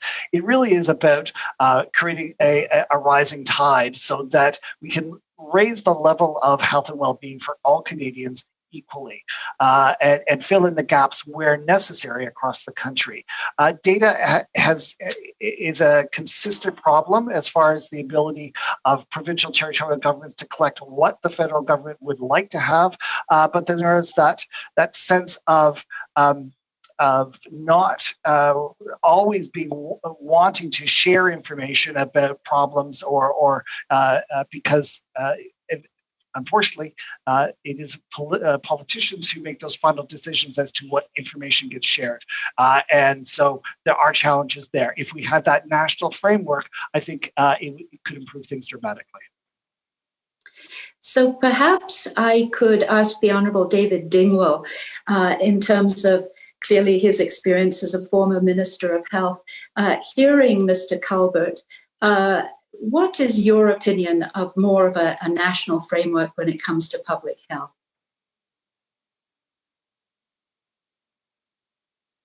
Sorry. I think timing is of immense importance in the process going forward.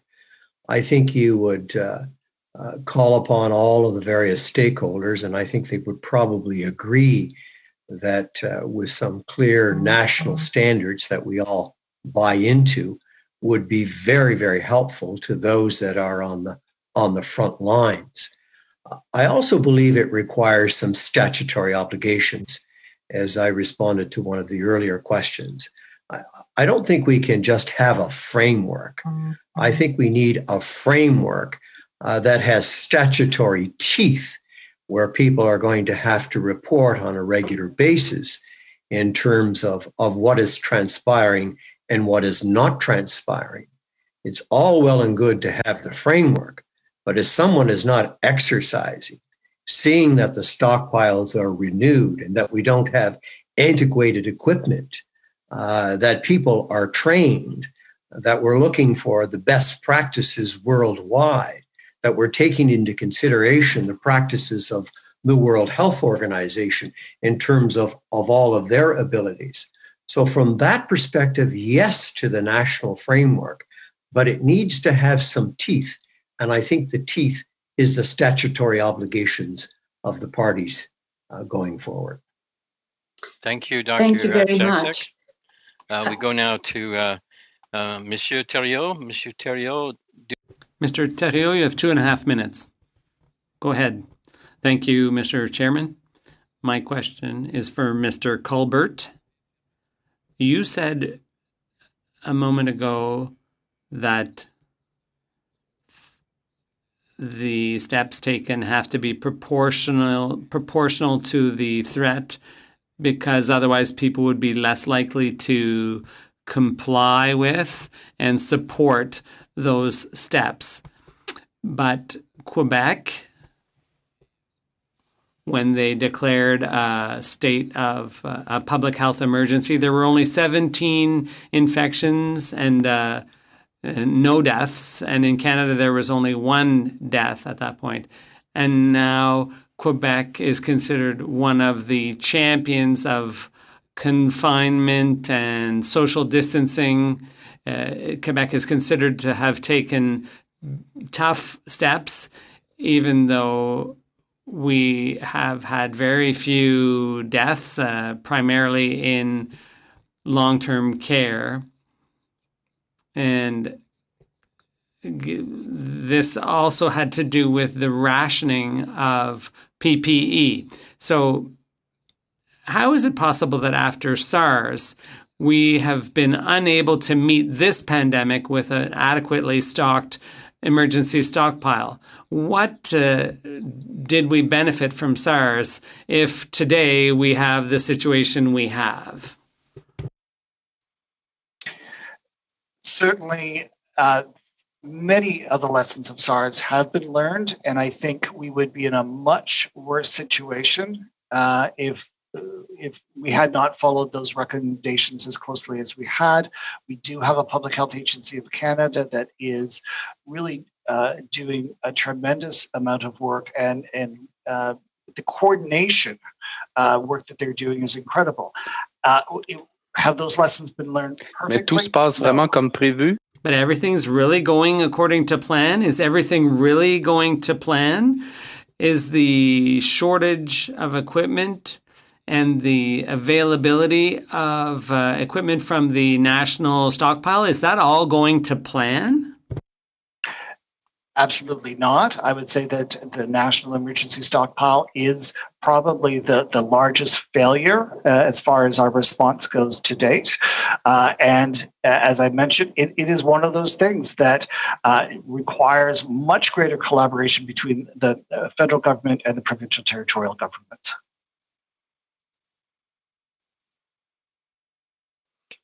How much time do I have left, Mr. Chairman? Monsieur Thériault. Thank you, Mr. Thériault. We go now to Mr. Davies. Mr. Davies, 2.5 minutes, please. Thank you, Mr. Chair. Je suis désolé, je vais poser. I'm sorry that I'll be asking my question in English for Ms. Lapointe. Madame Lapointe, Quebec's COVID-19 cases far exceed those in any other province. Numbers that came out today show a rate of 110 positive cases per 100,000, and no other province is above 50 cases per 100,000. I'm wondering if you could tell us why that is.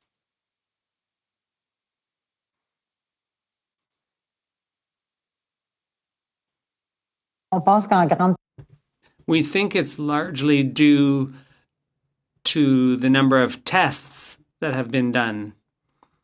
In Quebec, the testing rate has been higher. So that's probably why we have detected so many positive cases.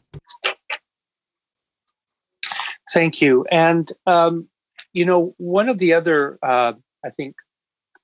profound observations of the Campbell SARS report said, quote, that in any future infectious disease crisis, the precautionary principle guide the development, implementation, and monitoring of worker procedures, guidelines, processes, and symptoms.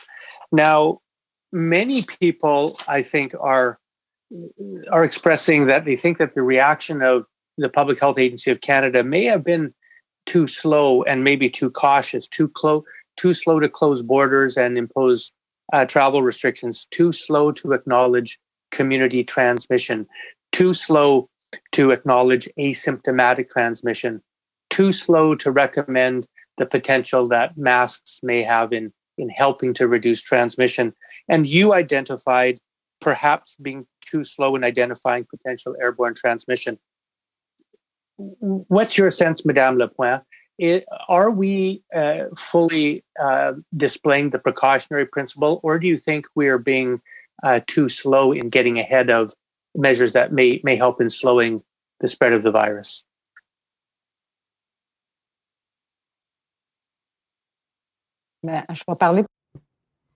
Well, I'll speak on behalf of the healthcare workers we represent. They've been slow in terms of protection. That's what we've been saying for weeks. As soon as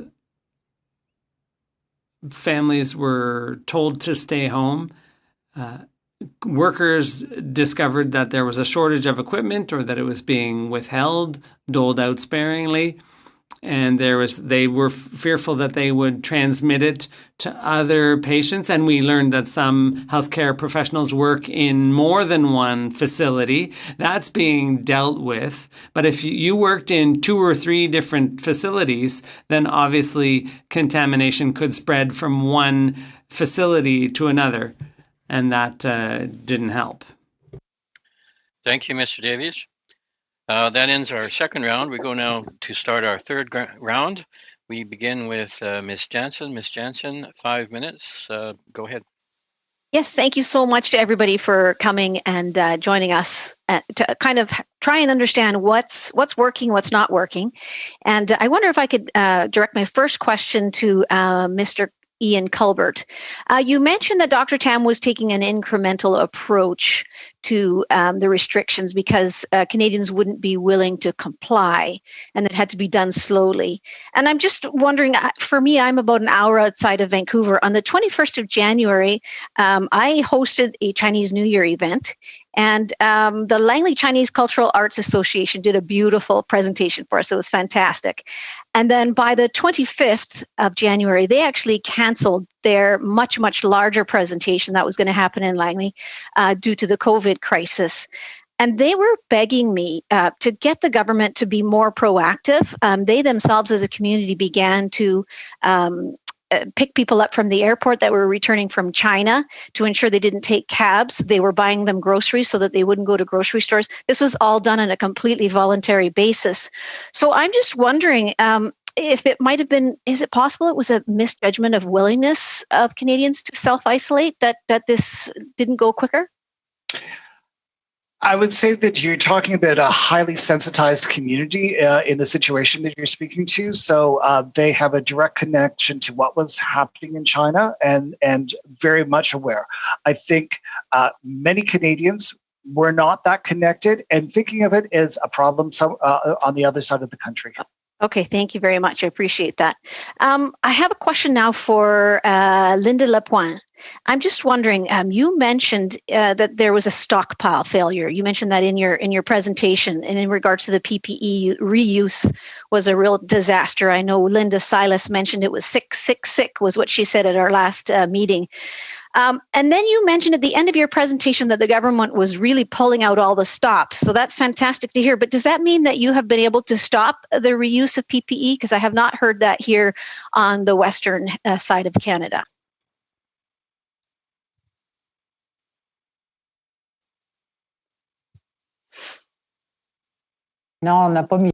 No, we haven't been able to stop that. We're not there yet. We're not reusing equipment yet, not masks, but we know that some facilities are contemplating reusing equipment, and apparently some method of disinfecting masks has been come up with, but for the time being, we are not reusing equipment. But it's just speculative about what would happen if we get to that point. So then I'm not exactly sure what you meant by pulling out the stops. I know here in BC, we're actually begging community organizations and businesses to donate PPE. I believe that's helping, but it's hard to tell. I have a third question. That would be for Dr. Naveed Mohammed. At our last meeting, Dr. Alan Drummond said there was a lesson that we absolutely haven't learned. We started out talking about the surge capacity, and I think you've made it clear that surge capacity was created in your area by canceling, other medical procedures. And Dr. Alan Drummond mentioned the fact that we're actually canceling cancer surgeries in order to make way for that surge capacity. So I'm kind of wondering, the lesson he felt we hadn't learned was the idea of field hospitals in order to be able to take care of COVID patients separate from the regular needs. I wonder if you could speak to that, because you obviously have a field hospital, but you are actually creating surge capacity by canceling regular and necessary health procedures. Yeah, so I'll answer it in two parts. Surge capacity is not a new problem in Canada or in Ontario, or certainly in our region here in the Central West Lynn. This is being highlighted right now because of the COVID crisis, but every year during the influenza season or during the flu season, hospitals across Canada and across the US suffer significant surge issues, which is where hallway medicine comes from. So I think that's a lesson that, if we can use this opportunity to learn that lesson, I think it'll be great, because if we control COVID, we're still going to have surge capacity issues next year during fall, during the flu season and the year after. So would you disagree, with Dr. Alan Drummond about the idea of having field hospitals where we could keep the COVID patients isolated then? No, I wouldn't disagree with that. What I'm trying to say is that there are field hospitals that are now being set up at our peer hospitals in Toronto, and we're also looking at a bigger field hospital plan. But I think it would be a shame if a first world country that most of the world wants to immigrate to is using field hospitals to meet its annual surge. I think yes, right now we need to use field hospitals, but I think the federal and the provincial governments have to work together to realize that the number of beds that we need to serve our population on a daily basis is significantly below what it's currently significantly below what we actually need. Okay, Thank you, Ms. Jensen. We'll go now to Mr. Kellaway. Mr. Kellaway, 5 minutes, please. Thank you, Mr. Chair, and hello, colleagues, and to the witnesses. Thank you for coming today, and thanks to all the essential workers from coast to coast to coast. My first question is to President Dingwall, and we know that our government will be launching a mental health portal for Canadians, as the Minister of Health has said in press conferences. And I'd like to know if you're hearing from your students on the impact this holds on their mental health, first question, and is your university taking measures to support students during this time?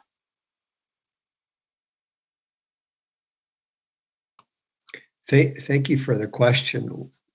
With regards to mental health,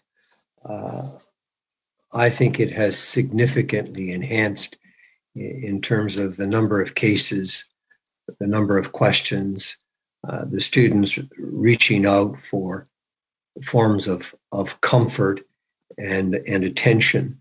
The anxiety level is beyond what we've all seen in the past. And we have a number of students who find it quite difficult to concentrate on studies, practice social distances. They're worried about their families, wherever they may come from, and have very little access to the kinds of necessities of life that we just take for granted. When you couple all of that together, the mental health anguish is real. And we at the university, through our student services, through our consultations with student representatives, through parents, we're trying to put some different packages together, whether it be with regards to food, tuition, meaningful dialogue. Our faculty have reached out to the student body in terms, this is exam time as we now speak, and students are writing. So faculty have reached out to try to accommodate them through remote learning. It's gone reasonably well. There are always gaps, but there is a concerted effort by the faculty, by the administration, by our student services to be helpful to our students who find mental health to be a real challenge. Thank you, Mr. Dingwall. Another question, and it's around student employment. So the Prime Minister announced new changes to the Canada Summer Jobs to ensure that students can still work and get the experience that they need during this tough time. And I'd like to hear from you, your thoughts on this announcement and how applicable it is at this time in terms of lining up to perhaps even changing the scope, I suppose, of what we traditionally know as summer work. Well, I think like all of us who have gone to university, we'd like to work during the summer months to help to pay for our tuition and for our finances going forward. The program is certainly welcomed, but what are employers going to do? Are they going to be reaching out to have employees, students come to their place of business and work if they have other citizens and workers that are laid off? So it's going to be a wait and see, but it's certainly a welcomed addition, particularly for our student body, because most of them do like to work during the summer months in order to gather that kitty for the purposes of tuition and their academic year. But it is still a wait and see. I hope employers, public sector employers, private sector employees, government agencies will take advantage of this new program that the Prime Minister has announced. Thanks very much. Mr. Chair, how much time do I have? You have 1 minute. Okay. I would be remiss I'm going to stick with President Dingwall for my last question. You were an MP for, I believe, 17 years, a cabinet minister, Minister of Health, as has been mentioned during this session. Do you have anything that you can compare this to during your time in government around the cabinet table as a minister, Minister of Health, Minister of Public Works? Is there anything comparable that you dealt with during your time that is even, obviously this is unprecedented, but some similarities or some terms of reference to be able to kind of call upon and share with us? Not really. I mean, we had to deal with the blood crisis, and we had an inquiry into that. We had the AIDS issue. We had the smoking programs. But this particular virus that has hit us as a country and has hit the world, I haven't seen anything like it. If you go back in history and you look at what the World Health Organization has studied, whether it be smallpox or whatever, this is quite rare in terms of Canadian society. And I think there are so many lessons that we're going to learn as a result of this particular virus hitting us the way it has. But I don't think we can miss the opportunity. We can talk about framework, we can talk about consultation, we can talk about programs, but unless you have statutory obligations on individuals and providers and healthcare organization, it will be all for naught. When people have to lay a report before the Parliament of Canada and tell members of Parliament what they've done with that $250 million on research or whatever it is, that's an obligation that they take quite seriously. And I'm all in favor of better frameworks, better communications, but without statutory obligations, we will not hit our objectives. Thank you, Mr. Kilroy. Thank you. We go now to Mr. Genereux. Mr. Genereux, 5 minutes. Please go ahead. Thank you, Mr. Chair, and thank you to the witnesses for being here today, and as well to your accompanying associations for all the work you're doing on this pandemic. We on the opposition side are looking to ask tough questions, but largely in the role to better support and to advise this and future governments on any sort of pandemic planning. So appreciate you being able to weigh in. My question will be to Mr. Colbert first, if that works. You were, correct me if I'm wrong, the national emergency stockpile you said could have been in better shape prior to this. Is that a correct statement? Yes. Great. So follow me as I walk through some of this this timeline. We saw the minister was advised in a February 10th memo to only work with the provinces and advise the provinces on stockpile information if asked. February 10th was past the date in which I believe it was 16 tons of PPE materials was shipped to China. Could you comment on perhaps where there could have, if you thought maybe there could have been better planning, maybe the optics of that doesn't look so good when you're speaking of better having the stockpile in ready for when it eventually did hit on Canada? Certainly. So thank you for the question. I think first, the national emergency stockpile, I don't think was never imagined to be able to supply all of Canada in this kind of an outbreak. Keeping in mind, SARS was limited to Ontario and BC predominantly. H1N1 was a different kind of outbreak. So the types of supplies required were different. So first and foremost, we have to rethink what the national emergency stockpile should look like in the future because of the evolution of pandemic. At that point, when the shipment was made, I believe that the ascertainment was that the risk to Canadians was still very low, and that this was a way of moving the front line of the pandemic outside of Canada. If we were able to stop transmission in China, we might be able to reduce the numbers here. And that's what public health always tries to do, is we keep that containment circle as large as possible. In hindsight, was it the best decision? Possibly not. But I think it was made in goodwill with the best of information available at the time. Thank you, Mr. Colbert. To Madame Lapointe, a similar question. The 16 tons of material was sent to China. Days after the minister was, or days before the minister was advised about this and sharing this information with their colleagues. Curious if you could comment from the perspective of your members, being the nurses, the assistant nurses, and respiratory therapists, on what again the optics of that looks like, and perhaps some better planning that could have been in place.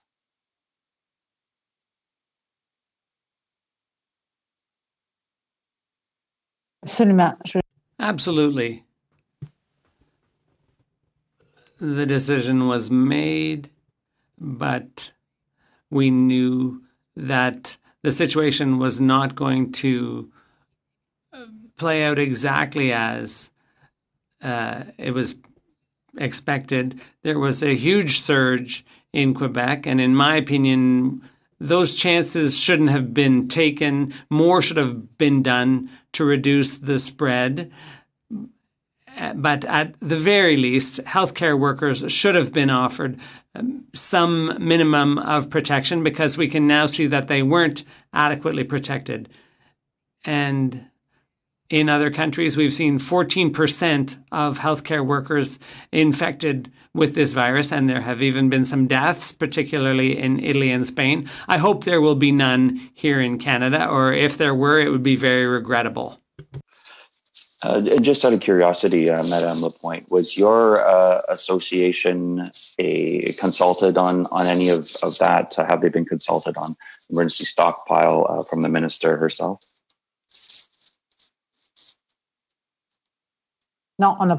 No, we were not consulted at all in terms of the national stockpile, and even provincially in terms of the amounts of equipment that were needed, and our questions were never answered. Thank you, Mr. General. We go now to Dr. Pawlowski. Dr. Pawlowski, go ahead, 5 minutes, please. Hello, quick question for Dr. Mohammed. Woody says hello, by the way. And that's about, you mentioned the lack of medications, I think, for sedation and anesthesia. And I would think you're talking about maybe propofol and midazolam. Now, I'm not sure the jurisdiction in terms of procuring medications. I would think, like most things in curative medicine, it's the government of Ontario. I would also think that our federal government, as with all kinds of procurement, is kind of pulled out all the stops and trying to do their best to get these things. But do you know specifically with those medications like propofol, midazolam, I know Ventolin's another one, what's being done in order to try to expedite access to those medications? Yes, so the medications that I'm referring to are, you're right, propofol, midazolam, and fentanyl. And what's happening is that people that are presenting with COVID-19 and have significant respiratory distress, when we've had to sedate them and put them on ventilators, many of them have had to be on ventilators for much longer periods of time than we usually have people on ventilators. So that has not only increased the use of medications time-wise, but also the volume of patients that we now have in our ICUs. Ventolin is also short supply. That's more of a community issue right now. In hospital, we're okay with Ventolin. We're basically working through our usual partners. Ministry of Health and their sources is one of the partners, but we have significant relationships with our supply chain, with our drug companies, because of the large amounts of purchasing that we do, and many hospitals do throughout Ontario. I just think right now, just like with PPE, because the issue is not localized to Canada and China or Ontario and China, like in the case of SARS, the issue is worldwide, that the suppliers themselves are probably not being able to create it as fast as we can. And once again, this goes back to what can we do to prepare and have these things on hand. I know that unlike PPE, drugs will expire. So that is something that we'll have to go back and look at in a more innovative way to how we can cycle these through our warehouses so that if an event like this occurs again, or if and when an event like this occurs again, we can be much better prepared. Okay, thank you very much. And I'd like to say we'll certainly do what we can at the national level to push this same issue, to access those medications. Now, I want to quickly change gear and ask a bit of maybe of an academic question to Mr. Culbert. Now, he's mentioned about how our approach from a public health perspective with respect to this crisis was to first try to suggest to people, to educate the public. We were only left coercive actions to a last resort. And I think the Public Health Agency of Canada and the Ministry of Health has been criticized as being maybe too slow in doing this. However, I would suggest, and I would throw this back at the public health community and public health academia, that this only reflects the prevailing attitudes of public health and public health academia. Now, having myself gone through a bit of public health university and also having been involved in writing public health legislation, I think there's been a tremendous swing in the pendulum from what used to be a heavy emphasis on coercive action to control the spread of infectious disease, with kind of scant attention paid to impeding individual liberties. And over the years, because of a lack of infectious disease, we've become a lot more concerned about doing everything possible not to infringe individual liberties, and really reluctant to use any sort of coercive action to control the spread of infectious disease. This is public health academia, although our government was criticized for it. This is the prevailing attitude in public health academia and public health circles in the Western world. And perhaps, and I'm throwing this out to you, perhaps that was a mistake of the public health community. Thank you for your question. I would suggest we have some evidence, such as the forcing people living with TB into sanatoriums earlier in the 20th century, and the resulting people avoiding public health authorities, going underground, and actually continuing the spread of TB, shows that coercive actions can only be used as a last resort. We have had a massive cultural change as well over the last 100 years around the public's attitude towards science and authority. We only have to look at the growth of vaccine hesitancy and vaccine denial to see that just telling people what the right thing to do is does not work anymore. We have to convince people and bring them along that path. It takes time, unfortunately, and we don't always have time to do it, but it is actually what works. Thank you, Dr. Pawlowski. We go now to Monsieur Thériault. Monsieur Thériault, 2 minutes et demi. 2.5 minutes, Mr. Thériault, please. Thank you, Mr. Chairman. My question's for Ms. Lapointe. By way of conclusion, if I were to sum up your evidence, the message you're sending today is that if we're to deal with such a virulent pandemic using the precautionary principle, well, that would entail protecting healthcare professionals' occupational health and safety. You can't keep underfunding these health networks, and on the front lines, that would be helpful, especially when it comes to applying the precautionary principle, which is so important to public health. You're also saying that we would have been better prepared and that the precautionary principle should not depend on how much equipment is in the stockpile to protect workers. You also said that that should be worked on so that our supply of equipment is more independent, so that we're not at the mercy of foreign suppliers. And so what you would like to see happen is for us to come out of this crisis not with recommendations that will simply be shelved, as was the case perhaps with SARS, that those recommendations were not implemented. Absolutely. It's not just in Quebec. All across Canada, healthcare workers are not having an easy time of it. And not just during a pandemic. In normal times, in terms of workload and patients, who have more and more complex medical situations. We're always understaffed, chronically working with short-staffed. When you look at the nurse-patient ratio, that should be adequate in order to protect workers' health and safety. So that's just under normal conditions. Things aren't all that great when it comes to our working conditions. Then throw in a pandemic, the collective agreement goes out the window. The guidelines are constantly shifting.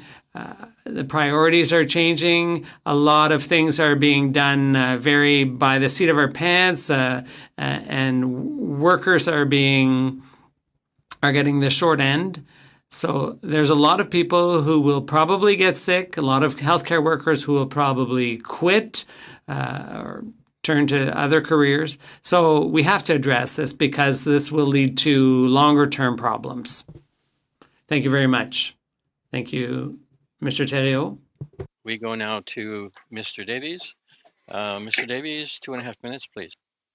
Thank you, Mr. Chair. I have two questions that I'd like to focus on what we can do moving forward to better prepare for our country in the future. It's quite clear now that hospitals are routinely operating above the capacities that they were built for. I note that the Brampton Hospital, Dr. Mohammed, that you work at was built for 90,000 patients per year, and you routinely see 140,000 patients per year.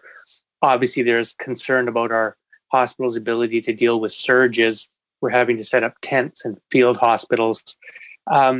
Mr. Colbert, you spoke of chronic underfunding of our healthcare system, and you said that's primarily outside federal jurisdiction. But of course, in 2014, the federal government reduced the healthcare escalator from 6% down to 3%, and that decision was confirmed again with the present government, even though we know healthcare costs are rising by about 5.2% per year. I'm just wondering, is this an opportunity for us? Would you advise the federal government to take a look at that escalator and see if we should be increasing it to keep up with inflation? So my comment was speaking specifically to the federal government's role in public health, so the prevention, health promotion side of the equation, and it doesn't have a role. Obviously, I will reassert that the more keep people healthy, the more likely we'll have a sustainable healthcare system and keeping people out of hospitals except when they're urgently necessary. Obviously, we need to look at funding across the board, but consistently, we don't fund the preventive side of the equation sufficiently. 2 to 5% of the overall health budget is spent on keeping people healthy. That means we put an emphasis on sickness, not on health. Thank you. And Dr. Mohammed, to you, one of your 4 recommendations was that we move forward on national pharmacare. I'm wondering if you could expand on that and why you think that's an important policy move for the federal government moving forward. Well, I think the first thing is that right now there is talk of certain medications that may or may not work with this COVID-19 crisis. With this COVID-19 illness. And I know that the evidence is preliminary, but I know that many people who have drug plans or are able to afford it have gone out and stockpiled on those medications. And many of those who are the most vulnerable people that may have the highest exposure but cannot afford these medications have not gone out and may not be even able to afford it if it was the case. So I think a national pharmacare strategy for all of our citizens, especially those that are most in need, is significantly important, not only for issues like COVID-19, but for any other illness. I know of people who have to pay out of pocket, and if we give them medication that's prescribed, supposed to be 4 times a day or twice a day, they only take it once a day or half the recommended dose just so they can make it last longer because they can't afford it. And that's under normal circumstances. So this is one of the reasons that we mentioned it, because the vulnerable populations are much more exposed to issues like this, are sometimes forced to work because they need to go and work and expose themselves. And for them, this is of the utmost importance. Thank you, Mr. Davies. That wraps up our questioning, and I would like to thank our panel, all of you, for giving us so freely of your time and your valuable perspectives. It's been most helpful. I'd also, as we bring this meeting to a close, I'd like to compliment the House of Commons staff, their and technical personnel for a great job in this very first video House of Commons committee meeting by video conference. It's as far as I'm concerned, it's a great job. Well done, and thank you. And with that, the meeting stands adjourned. Thank you, Mr. Chairman.